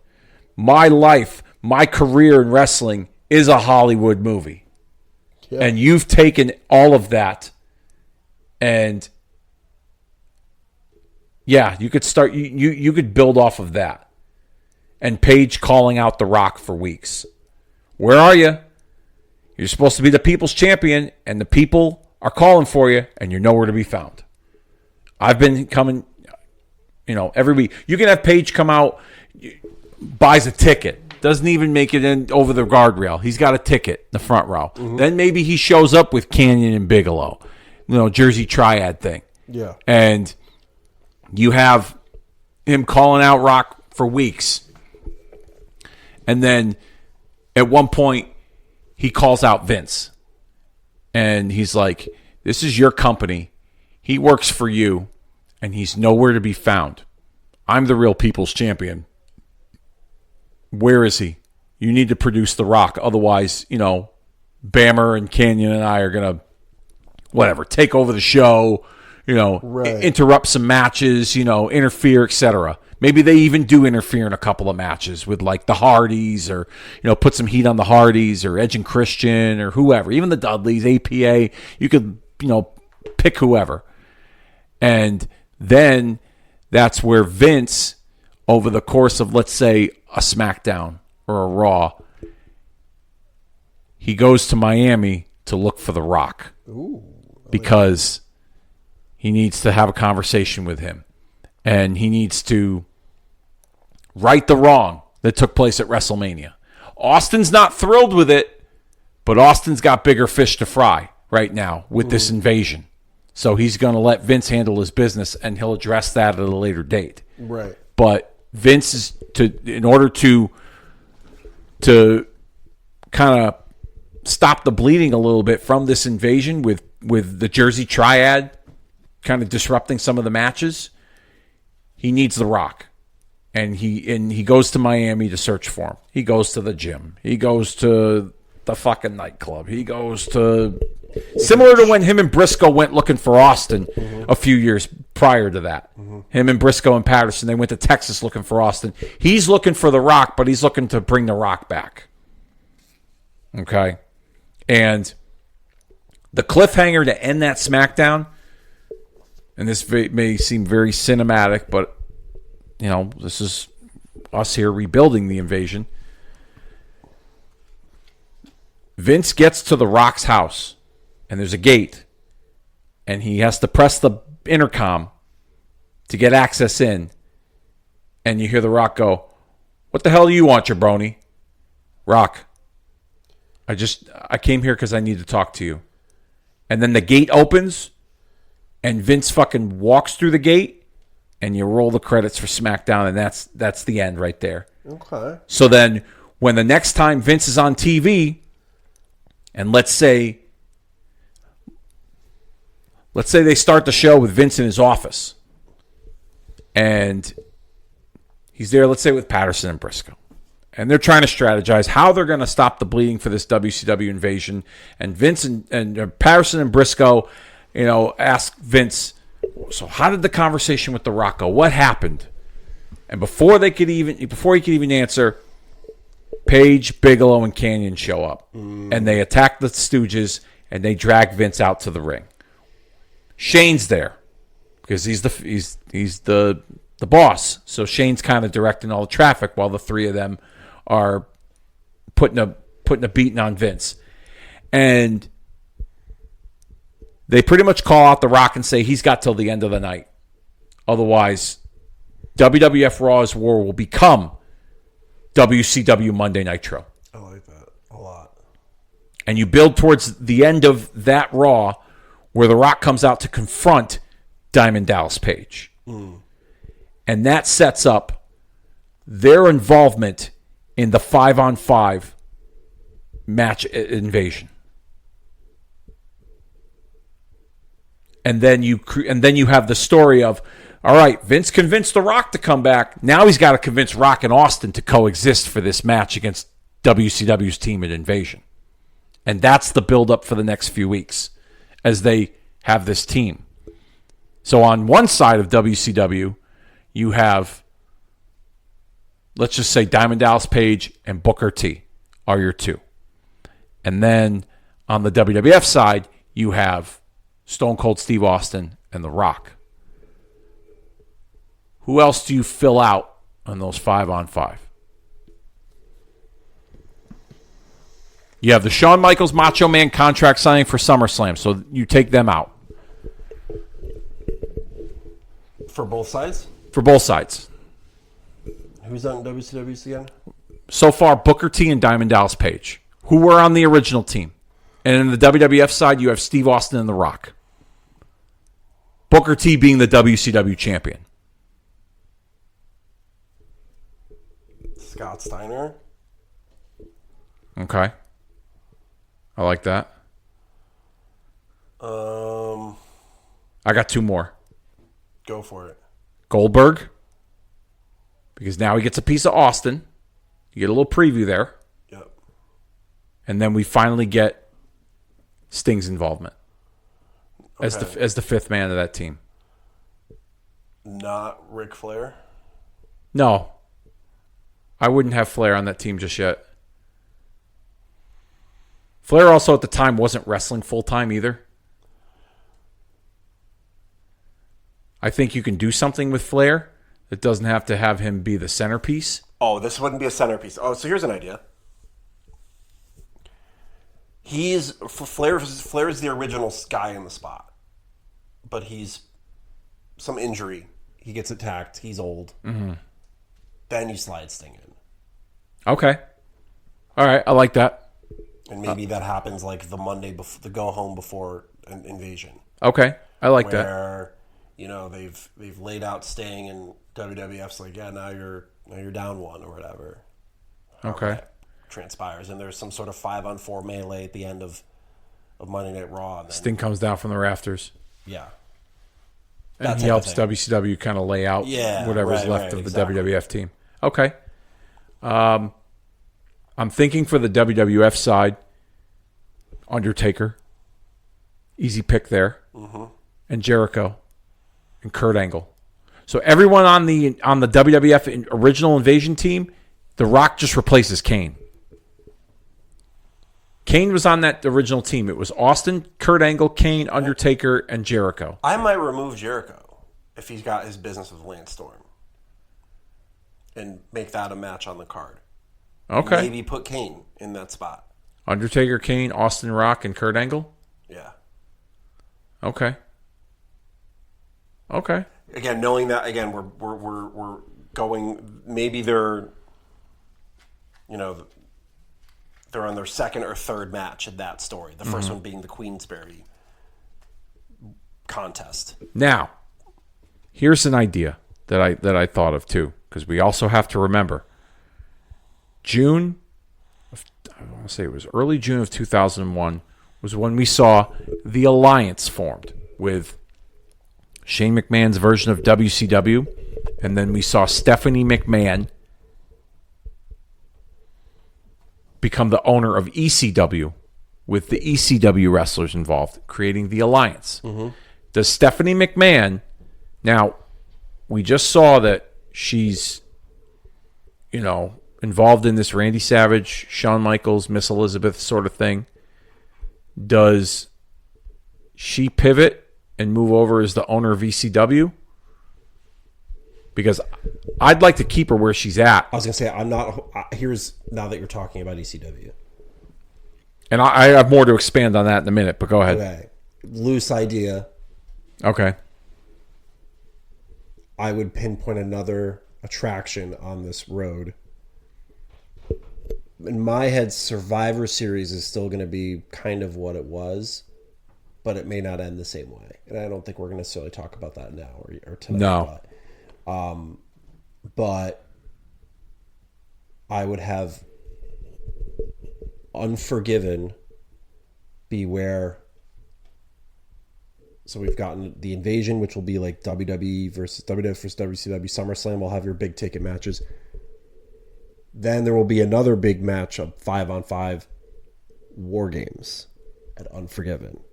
And that's when ECW makes its presence known. Okay. All right. I like that idea. And very loosely, I think we should start building that from Invasion. So ECW makes their presence known then? No.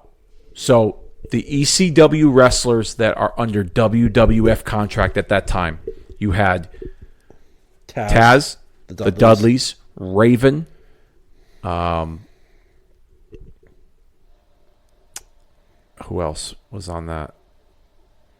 Just Incredible. Mm-hmm. Okay.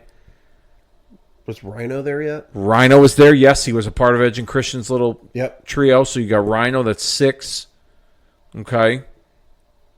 You take those guys, and let's just say they lobbied to Vince about trying to be a part of this big match in Invasion. Oh, yeah, and he's kind of like, no. And he's like, no. And they split off, and they do their own little things within this, WWF versus WCW. They're still Team WWF, but there's some reluctance on their part because they were passed over. So like a Taz, Dudleys. Let's say they have the Dudleys go after Stasiak or Jindrak and whoever the fuck for the tag titles. Let's stay there for a second. Okay. Use that resentment from the Dudleys. Even use that resentment a little bit maybe from Edge and Christian and the Hardys. And this is gonna we're just piling it on now. Yeah. But for SummerSlam, TLC 3. And the storyline there is an offshoot of, hey, no one wants us. All three sides are Vince didn't want us. Yeah. Vince didn't want you guys. And this will be more of like a nostalgia match. Let's go do this one more time. Let's just show. You know what I mean? Let's show Vince why. Let's show the world why we are as good as we are. Yeah. You know what I mean? Let's show them what. Let's show Vince what he's missing. And just again, it's an attraction match. Yeah. It's not. It's tag team titles. Yeah. I don't know if we have any more of these left in us. Sorry. So let's say that comes out of like the resentment and stuff building from what you said. Then they show up. The next night after Invasion, it's like, the Dudleys let him cut a Dudleys promo. Yeah. Like a real Dudleys promo. Yeah. And then that's where like Edge and Christian show up and kind of, you weren't the only ones left out. Yeah. Like we were left out. And I won King of the Ring a month ago. Yeah. And where's my opportunity? They say you're supposed to move up the ladder, and take it to the next level. Well, talk about moving up ladders. The Hardys show up. You know what I mean? Yeah. And then, the three of the 6 of them duel, and maybe Mick Foley. Well, Foley's gone actually at this point, but maybe Foley was still around for the early Invasion. He refereed the match with Nick Patrick and Earl Hebner. Well, so, but how about we, and the six of them, how about we show the world what we can do, while we got the Monday Night Wars playing out in real time. Let's show them what made the Monday Night Wars so great, or whatever. TLC 3, let's make it happen. And that's just a fantasy nostalgia. And you know what? To beef up SummerSlam. While we're at it, just to pile it on, Foley's the guest referee or the master of ceremonies. He's the one that created tables, ladders, and chairs in that promo for SummerSlam 2000. He was the one that booked Edge and Christian in the match with the Dudleys. Yeah, why not have? Yeah. And Foley could kind of pile it on.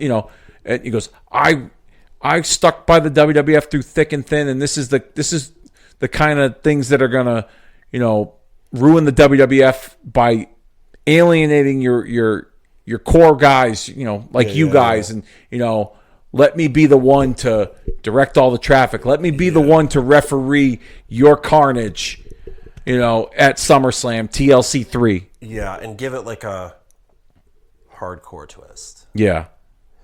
Not as a stipulation. Yeah. But the match itself will be a little bit more hardcore. And maybe that's what Foley's involvement in the match is. The normal spots in the match are progressing the way we've seen them, right? Yeah. In TLC's 1 and 2. Not this table. This table with barbed wire wrapped around it. No, not this chair. How about this baseball bat? Yeah. With barbed wire. You know what I mean? Oh, no. You want to do you want to throw him off the ladder? Throw him on this bed of tacks. Yeah. He's just kind of like this facilitator of sorts in the match more than anything. Okay. As the referee. I like that. Jack shit though, right? I like it. Yeah.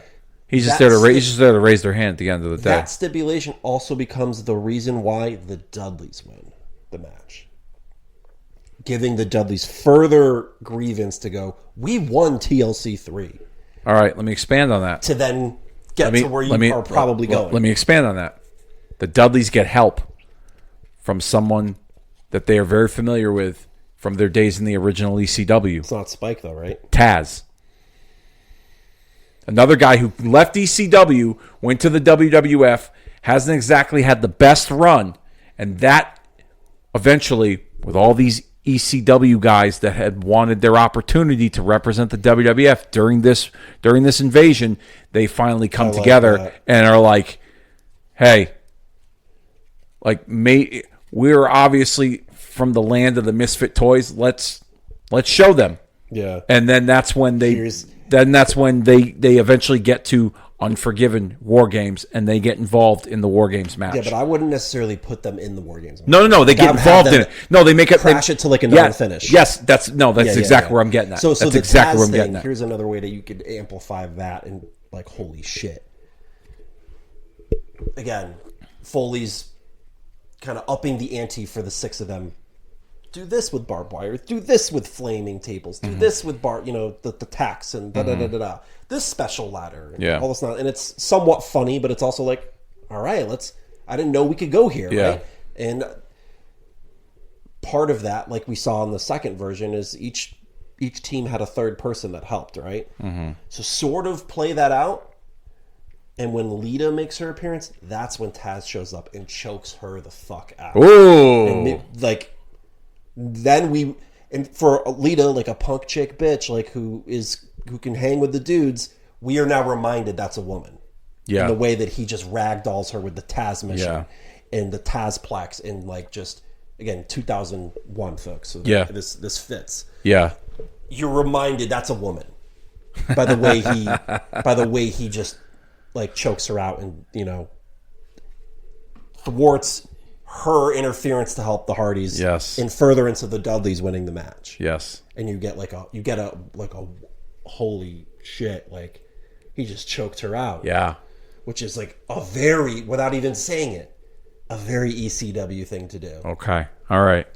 To subliminally tell the audience that this might be happening. Okay. All right. Then lead you to War Games. To eventually their interference in War Games. All right. So before we even get there, because we've bounced around all the places, let's lock in some stuff that takes place at Invasion. Let's say Shawn Michaels Macho Man contract signing. There's going to be some sort of chicanery of sorts, I would imagine.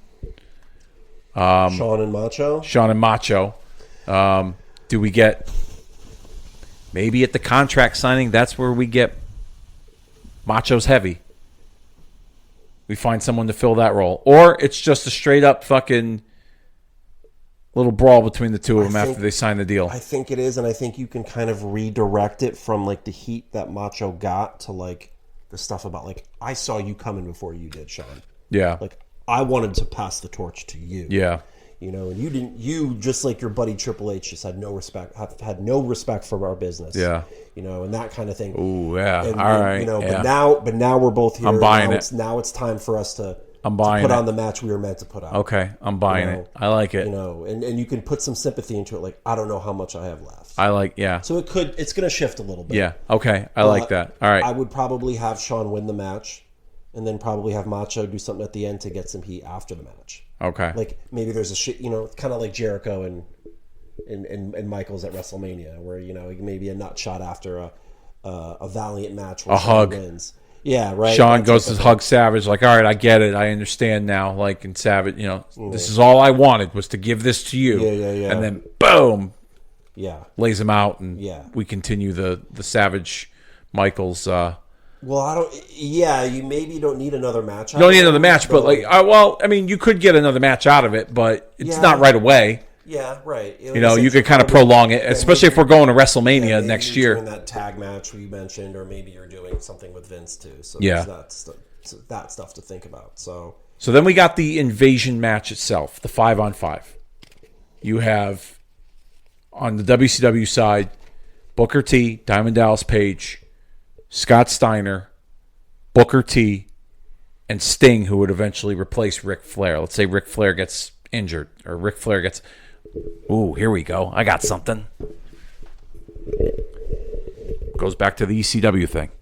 All those ECW guys wanted their opportunity. Mm-hmm. Okay?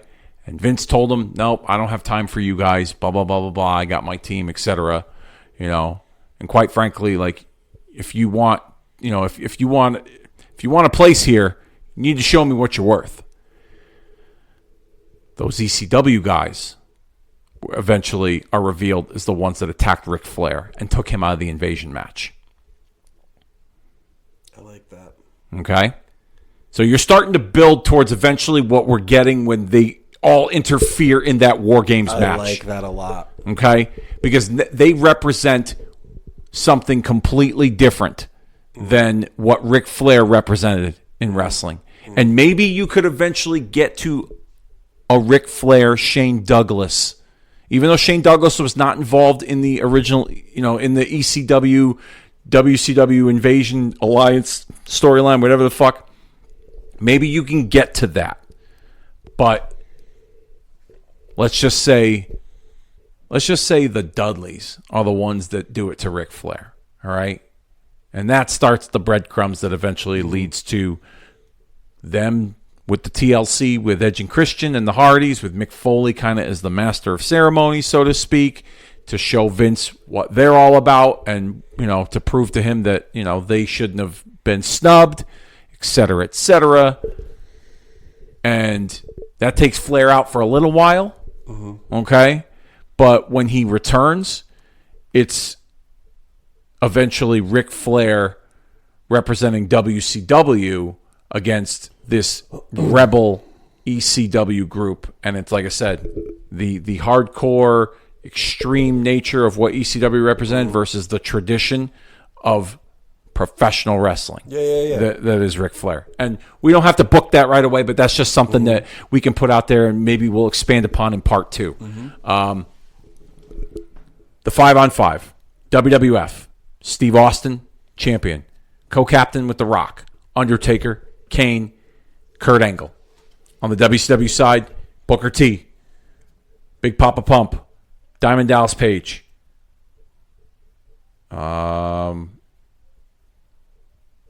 Sting, Booker T, DDP, Big Papa Pump, Sting, Goldberg. I'm guessing, based on what we discussed regarding Page and The Rock, their interaction in this match is going to lead to them maybe at SummerSlam? Page and The Rock? Yeah, or do you wait for WrestleMania for that? Oh, I would do it before. I'm not taking Rock and Hogan off the board. Okay. All right. All right. No, you're doing it like You could do it at SummerSlam, but you could also hold off on it. Maybe. Oh, here's an idea. At some point during that 5-on-5, Rock and Page make their way out to the floor. There's fucking all 10 guys going at it. And then Bigelow and Canyon show up, and that forces The Rock to find some help, and they have a 6-man at SummerSlam. Rock and whoever he chooses against the Jersey Triad. Haku and Rikishi. His family. See, I was thinking APA. APA is not bad, too. I still would go with Rikishi and Haku. Okay, so and you can still kind of play on, like, Rikishi's beef with The Rock. I did it for The Rock. Well, just, Rikishi, The Rock don't get Or here's an idea. Like, can I trust you? Like, you're my family. Well, all right, to expand on that, Rikishi's inclusion into this begins by him helping The Rock because they are family, because he did it for The Rock. And The Rock's not really too reluctant to take on this partnership. And it's almost like Haku is the one that bridges that gap between the two of them to eventually set up this 6-man tag that you could have for SummerSlam. Or you go Rock and Page in a singles. Triad gets involved. That's when Rikishi and Haku show up at SummerSlam. I would do that because in my head I feel like maybe The Rock and DDP are on. Are they? Or we may not be doing this now or tonight, but are they both in War Games? They could be. They very well could be. Right now, I want to get to SummerSlam. Yeah. And then I think following SummerSlam, SummerSlam's a good stopping point. Yeah. So what does SummerSlam's card look like? I know we haven't even like. Okay. Goldberg and Austin for the WWF Championship. Okay. Rock and DDP, People's Choice, People's Champion, as like the co-headliner. Yep. TLC3. Shawn Michaels and Macho Man. Yep. Shawn and Macho. Yeah. Okay. TLC 3. That's 4 matches right there. I'm going to say 7-8 card match. Like, let's just go 8. All right. I don't have all the matches locked in, but stemming from that invasion, you could do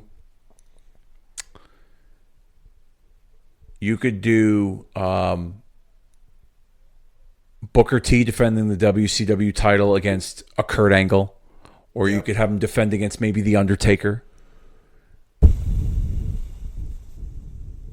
I'd lean more towards Kurt Angle. Yeah, I was just going to say too.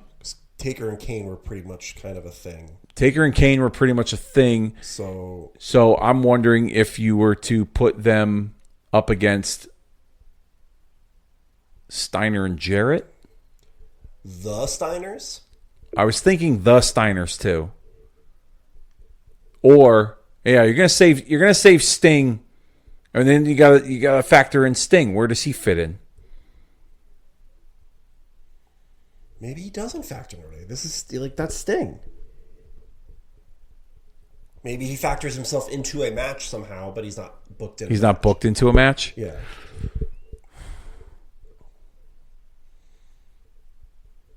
Yeah, I don't know. I would say Taker and Kane against. I'm not in love with the Steiner idea. No, who are the WCW tag team champions at the time, or who did they take because they became the champs? Who did they take the belts off of? O'Hare and Palumbo. I'm not against going that way either, because they're the champions, you know. Like maybe those guys, you know, they mix it up somehow at Invasion the month prior, or a TV after Invasion to set up a match. Do Undertaker and Kane go into the Invasion match as the tag team champions? No. I would say maybe take the belts off of. Take the belts off them. Okay. At SummerSlam. See, I'm not in love with that either. I mean, it doesn't have to be like that could get you to the Steiners who take the belts back from them, or you know what I mean. Like, here's somebody else to factor into. Okay, Big Show. We haven't talked about him at all. Okay. Do we start seeing, and along the way, are we going to start seeing some defections? Because we haven't really talked about anybody defecting, because that was also a big part of the Monday Night Wars. We can bounce around a little bit if it fits. Big Show also had a on-screen television history with Shane McMahon. Okay. The match I'm thinking about, and I'm trying to work backwards off of it. Undertaker and Kane against the Big Show and Lex Luger. But I'm trying to put the belts on Lex. No, let's do this. Put the belts on Taker and Kane like after Invasion. Yep. They beat Jindrak or whoever the fuck. Natural Born Thrillers. Yeah. So they're the WCW Tag Team Champions. Yeah. You know, on an episode of Raw or whatever. Okay. You got to find a way to turn Big Show in that, and then you have to introduce Luger somehow. Okay. All right, hold on. Before you even go there, we saw it in 2001 in the fall. It lasted all of 3 weeks. Chronic. What about him? Do we include? Do we maybe try to right that wrong? That took place in September of 2001. So Chronic versus Undertaker and Kane at SummerSlam. I'm not against that. Let's say, all right, here we go. Here's an idea. Let's say Undertaker and Kane beat up Jindrak or whoever the fuck, Palumbo and O'Hare. I keep getting them all because they all were champions together at some point. And then other members of the lower card portion of the WCW roster were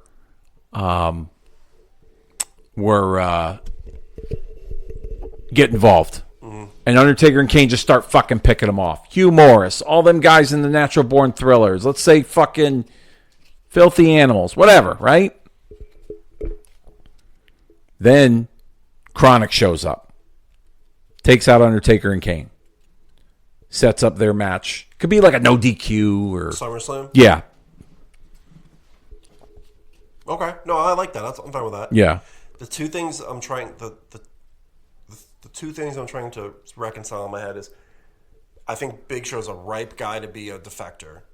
How does that happen? How does Luger get involved in some way? Not necessarily, those are two separate thoughts, but they could be together. How does Luger reintroduce himself into the picture? Okay. I don't have an answer for Luger right now. We don't need one right now, I guess. But does Big Show maybe? Let's say, all right, here's one. Let's say not just the ECW guys, but other WWF guys, like, you know, Hardy's, Edge and Christian. Let's say Big Show's part of those group of guys that went to Vince about wanting to be on this team. And Vince, and it's Big Show that gets turned down, and he becomes the deciding factor in the finish to that Invasion match. Okay.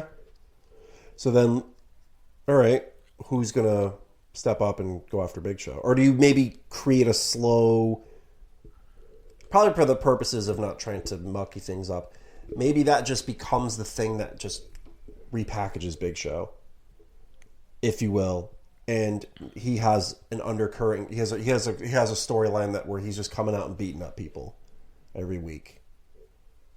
I know that doesn't sound exciting, but we have a lot of moving parts we're working with right now. So, yeah.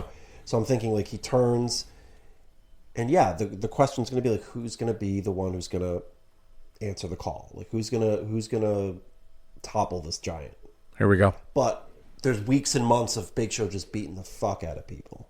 And just kind of being not this hired gun per se, but like. So he's not booked in any matches, but he's getting himself physically involved in matches, and we don't necessarily know where his allegiance lies. He'll attack WWF guys. He'll attack so WCW guys. He hasn't declared himself. No, I'm asking. I'm no, I would say if he's helping. So he's involved in the finish for Invasion. Yeah, well, you would pitch that. So I just want to make sure if we're good with that. I would say expand on that to be he's a part of WCW, and yeah, I mean, okay. I think he's just a bit player where he's just coming out every week and just beating up people. Okay. You know, is a part of the larger WCW group. And does it lead to something where maybe he faces the Undertaker at a pay-per-view later? Maybe. Right? Could be, yeah. You know, as kind of a blow-off of sorts. Yeah, possibly. Oh. But Big Show's Macho Man's Heavy. Done. Big Show is his bodyguard, his heater, whatever. But Big Show, that's how he turns. That could take place. That takes the like, hey, I'm not. Vince doesn't want me on the team narrative away though. You could, yeah. It does. You could because there's already enough people that are kind of playing that narrative. That's a King of the Ring. That's a King of the Ring. So that's fine. Well, which also, okay, with Big Show now being Macho Man's Heavy, that's how you could also reintroduce Kevin Nash as Shawn Michaels' backup. I like that. I got other ideas for Nash too, but I think we can still squeeze this in. I like that. Nash ends up showing up in Shawn's corner for SummerSlam. I like it just straight up Macho and Michaels. But Big Show's part of the equation. Yeah, but I don't think I don't think he needs to be as a part of the match. Maybe at the end? Maybe he shows up for like a moment, but I wouldn't make it consequential. Like I would really try to focus on making the SummerSlam match like a fantasy match. Okay. Like we talked about. All right, with him and Savage. Okay. Following SummerSlam, there is a little bit more show involvement. So let me backtrack. Big Show ends up becoming Macho Man's bodyguard, whatever the fuck. Defects, joins WCW. Okay? But going into SummerSlam, Savage kind of says to him, I got to do this one on my own. He goes, we're good. Business as usual afterwards. But let me do this one on my own. Yeah, you watch out for Elizabeth or something like that, right? Yeah. Nothing, and that's what gets you like a classic match with Michaels and Savage. You coming out of SummerSlam, I think you can then reintroduce Show to then beget the need for a Kevin Nash. Yeah. To the picture. And we can do that in part two. I think just to recap too, Show. So Show becomes a Savage's Heavy before King of the Ring. Yes. Because remember, Shane does the turn at King of the Ring. Yes. So Show's already got to be there. Just want to make sure we get with that because we're trying to mesh out all these big moments where they don't all happen at once. Yeah. But yes. Okay. So that could be when Savage confronts Triple H after he tears his quad. And Liz bitch slaps him, and then Big Show fucking comes out of nowhere. See, I wouldn't put it there either because Savage just returned. So I would leave Show out of that. Maybe have Show up after Savage's return, but before King of the Ring. So maybe another episode of TV or whatever. Yeah, right. So we could go back. All right, we're bouncing all over the place. Let's go back to that for a second. Hunter on an episode of SmackDown. I don't care what my quad is. I want a piece of Randy Savage.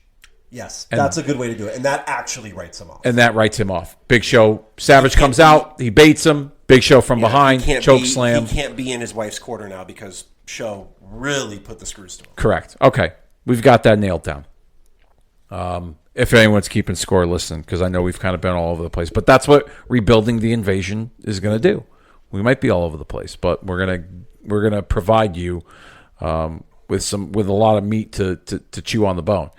Back to SummerSlam. Austin Goldberg for the WWF Championship. Rock and Diamond Dallas Page. Randy Savage and Shawn Michaels. TLC 3 as we discussed. Booker T defending the WCW Championship. Kurt Angle. You want to do him and Kurt Angle? Yeah. Okay. That's 5. 6. Here's a thought. At that time, X-Pac was the WWF Light Heavyweight Champion. Do we maybe get an X-Pac Rey Mysterio match at SummerSlam? Yeah. And I don't think it's going to be too hard to put that one together either. Yeah, we don't think too hard about it. Yeah, go for it. I'm now trying to think about how, for SummerSlam's sake, let's save Luger for after SummerSlam. Yep. But I'm trying to think for SummerSlam's sake how do we get Undertaker? And that's the other thing. Well, Undertaker Kane as the WCW Tag Team Champions against Chronic. Yeah, that's going to be on SummerSlam. All right. And that stems from Undertaker and Kane beating Palumbo and O'Hare at TV or something. At TV, and then Chronic shows up. Yeah. And attacks them. I'm trying to think about, and maybe this is this area where you do it, how to incorporate Sting into SummerSlam. In my head, it's Sting and The Undertaker at WrestleMania. That's what I'm there too. You know what I mean? I'm there too. Do you drop a pin as this being a moment to tease that possibility? Is Sting maybe... Do you play Sting as the free agent? Is there something that takes place in that invasion match that causes him to be like, whoa? And now he plays free agent. And you kind of recreate that mystery of, whose side is he on from during his heyday. I don't know. I'm just trying to I like how we added him in that match, and I think it works. I'm just trying to figure out where he fits into SummerSlam. Does he? I don't know. I was just gonna say as the elder to Chronic, given their demonic similarities. No, I'd leave that alone. Really work either. You can get him an Undertaker later. Yeah. Do you have him do an open challenge? And then we got to find out who would be who that open challenge would be against. I'm trying to think of on the WWF side. During that time period, we kind of laid out the cream of the crop. I mean, Jericho's a name that you could throw out there. Are we going to say he's done with Storm by SummerSlam? I would imagine so, yeah. By SummerSlam? Before SummerSlam. Well, if you had that on the Invasion card, then let's just blow that off at Invasion. Jericho and Lance Storm. Okay. I'm not saying Sting and Jericho has to happen either. I'm not thrilled about Sting and Jericho either. I'm just trying to think. Is there a mystique to keep him someone open challenges him at SummerSlam? Okay. Someone calls him calls him out for SummerSlam. All right. Let's look at the WWF side. Jericho at that time. Doesn't seem like that would fit. Yeah.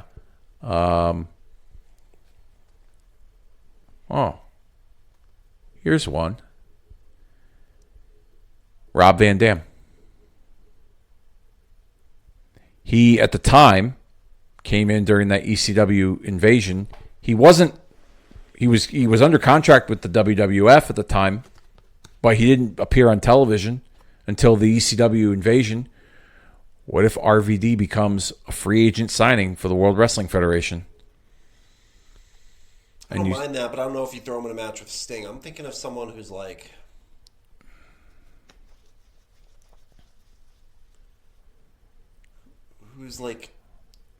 Team WWF. And because Sting was a late addition to that team that beat Team WWF. Not saying someone that was directly on Team WWF. Yeah. A WWF stalwart individual where the precipice for a challenge to Sting was they threw that guy got added late. Yeah. And they won. And granted, they won because of any other reason. Yeah.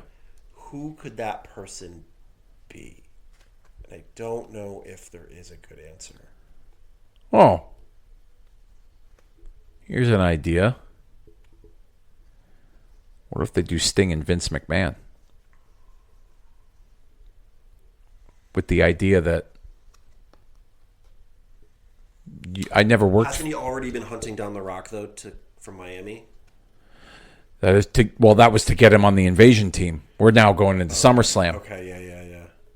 Yeah, then that actually does make sense because he did all that hard work to get The Rock on the team and put his squad together, and then at the very last minute, to no control of Ric Flair's or Vince McMahon or anyone else's, Sting was added in last minute to replace an injured Flair. And let's say, for the sake of their story, Sting is the one that gets the pinfall for WCW's team at Invasion. And it's Vince that now harbors his resentment towards Sting. Yeah, I like that. I mean, it's not, I don't love it, but I like it enough that I think it has a good place on the card. Yeah. Or, here's another idea.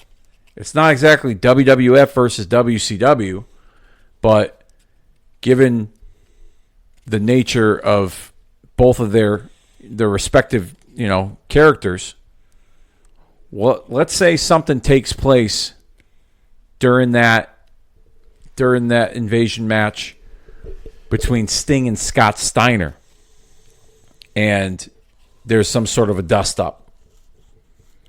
And that leads to a match with them at SummerSlam. That doesn't sound that interesting. Okay. I thought I had Sting and Kurt Angle. Okay. I'm not against that either. Maybe Sting locks in the Scorpion Deathlock to win the match, and Kurt Angle taps. And that's like... All right. Like, I've only heard about you. I've never seen you before. I like that better. You know what I mean? I like that better. Let's lock that in. I like that better. You got to find an opponent for Booker T. And I wouldn't say Scott Steiner. No, I would say... Because they won the match. They can't be infighting too much. I would say you could do Booker T and Jericho for the WCW title at SummerSlam. I like that. Okay. Yeah, I like that. Yeah. So, the SummerSlam card. So, let's run this down. We just booked Kurt Angle and Sting. Booker T defending the WCW Championship against Chris Jericho. Mm-hmm. Undertaker and Kane versus Chronic in some kind of, let's just say, a fucking steel cage match. Right? They somehow managed to, because they've wrestled Page and Canyon in a cage at SummerSlam. So for the WCW Tag Team titles, it's Booker, it's Kane and Undertaker against Chronic. Mm-hmm. Diamond Dallas Page and The Rock. People's Champ versus People's Champ. Mm-hmm.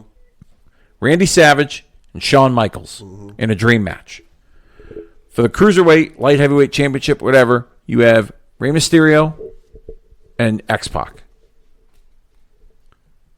WWF Championship, Stone Cold Steve Austin versus Goldberg. Mm-hmm. Do you leave room for one more match? A women's match? Is that where... So we had on Invasion, we had Deuce and China, right? We could have, yeah. Well, I think we kind of loosely... Yeah, we loosely referenced it, yeah. Because she was gone. She was gone after, I think, like Judgment Day of that year in May. But you could extend that and have her drop it. I would say no later than SummerSlam. So maybe... Okay, you know what? Was there a Judgment Day that year? Yeah, 2001. What, in May? Yeah. So they had China wrestled Lita. Backlash. Judgment Day, King of the Ring, Invasion. Because they did Backlash at the end of April. That's right. Yeah. They did two on that because it was a couple weeks after WrestleMania. Yeah, you could kind of put... You could do China Deuce at Judgment Day. You could do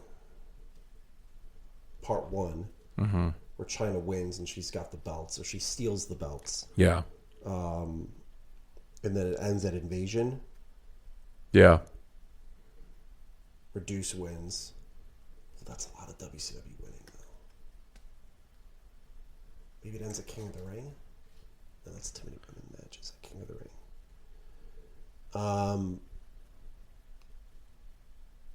You could still do it at Invasion, the second match at Invasion. I wouldn't do honestly, I wouldn't do a third. I mean, it doesn't necessarily. It's fine at Invasion. Or if you third match at SummerSlam, or you can have just like a women's tag match. I would say you do Deuce against somebody at SummerSlam. Here's an idea. Lita, because Lita's a part of the. Well, here's an idea. Okay. Oh, so you got Lita part of the TLC. All right. Let's say you do Trish and China, okay, in a tag against Medusa and, drum roll please, Bull Nakano. When is that taking place? SummerSlam. Medusa's one of her greatest rivals. I would do that at Invasion and then save the return match for Deuce in China at SummerSlam. Okay, fair enough. Fair enough. In my head, I'm just trying to space out matches. I'm trying to think like... No, I can get behind that. Yeah. I can get behind that. I like that. Yeah. All right, so we're Deuce and Bull Nakano against China and Trish at Invasion, and then China gets the pinfall to then set up the rematch at SummerSlam. Or does she already get a rematch from losing the title at Judgment Day? Or at King of the Ring? She already won it, remember? She won the title. She lost. Okay, so is the first match, let's just say, is King of the Ring. Yeah, is that or maybe it could even be fucking Raw or SmackDown. I would say Judgment Day, and I would say Judgment Day. And would you make it for her women's belt? So scratch China and Lita from Judgment Day 2001. No, you're right. Sorry. So let's do King of the Ring or TV Raw, whatever. Anyways. Yeah. So I think China leaves that match, win or lose, with Deuce's title. So she's got the two. Remember? Yep. 2 belts. Yep. So China 2 belts. Yeah. So that gets us to a tag match at Invasion. SummerSlam, you do the blow off. Yeah, and I can see China. So China and Trish win that match. SummerSlam, and just blow off. Deuce wins. And then if you want to just add some extra to the match, you have some WCW ladies around. Make it a fucking women's lumberjill match or whatever, if you want. Unless you want to really make it a competitive match. Add, if you wanted like Trish out there, or maybe you have Trish on commentary because she's going to face the winner. Maybe either. Yeah, none of those are killer. But okay, all right. So Deuce in China. But yeah, you could do for the women's championship at SummerSlam. You could add. Yep, at SummerSlam. Yep. So that brings it out to 8. So let's cut it off there for part 1 of rebuilding the Invasion. We'll run this down again. SummerSlam would be Steve Austin and Goldberg for the WWF Championship. Sting versus Kurt Angle. The Rock versus Diamond Dallas Page. Undertaker and Kane versus Chronic. Booker T defending the WCW Championship against, we said Jericho? Yep. Jericho. X-Pac versus Rey Mysterio for the Cruiserweight Championship. TLC 3. TLC 3. Edge, Christian, Hardy, and the Dudleys for the WWF Tag Team Championship. And Medusa and China for the Women's Championship. That rounds out SummerSlam 2001. And that puts a close on part 1 of rebuilding the Invasion. What do you think? It's pretty hardcore. Yeah. I'm digging it. That was a foreshadow, by the way. It was a foreshadow because, yes, we have part 2 coming up. Don't know when. Probably in the next month or so. A couple of months maybe. But we're going to crank out part 2 for you. Who knows? Maybe there'll be a part 3. We don't know. We're not sure yet. But we look forward to that. And we look forward to all of you pressing play, hitting download, liking, and subscribing, rating and reviewing this podcast over on Podbean. Thank you all so very much. This was a lot of fun. The creative juices were flowing, and I really look forward to what's to come for rebuilding the Invasion Part 2. So thank you for being a part of this. Of course. Glad to do this. Yes, you sound it. And with that being said, let's put this rebuild of the Invasion Part 1 down for the 3 count, and we will see you all next time.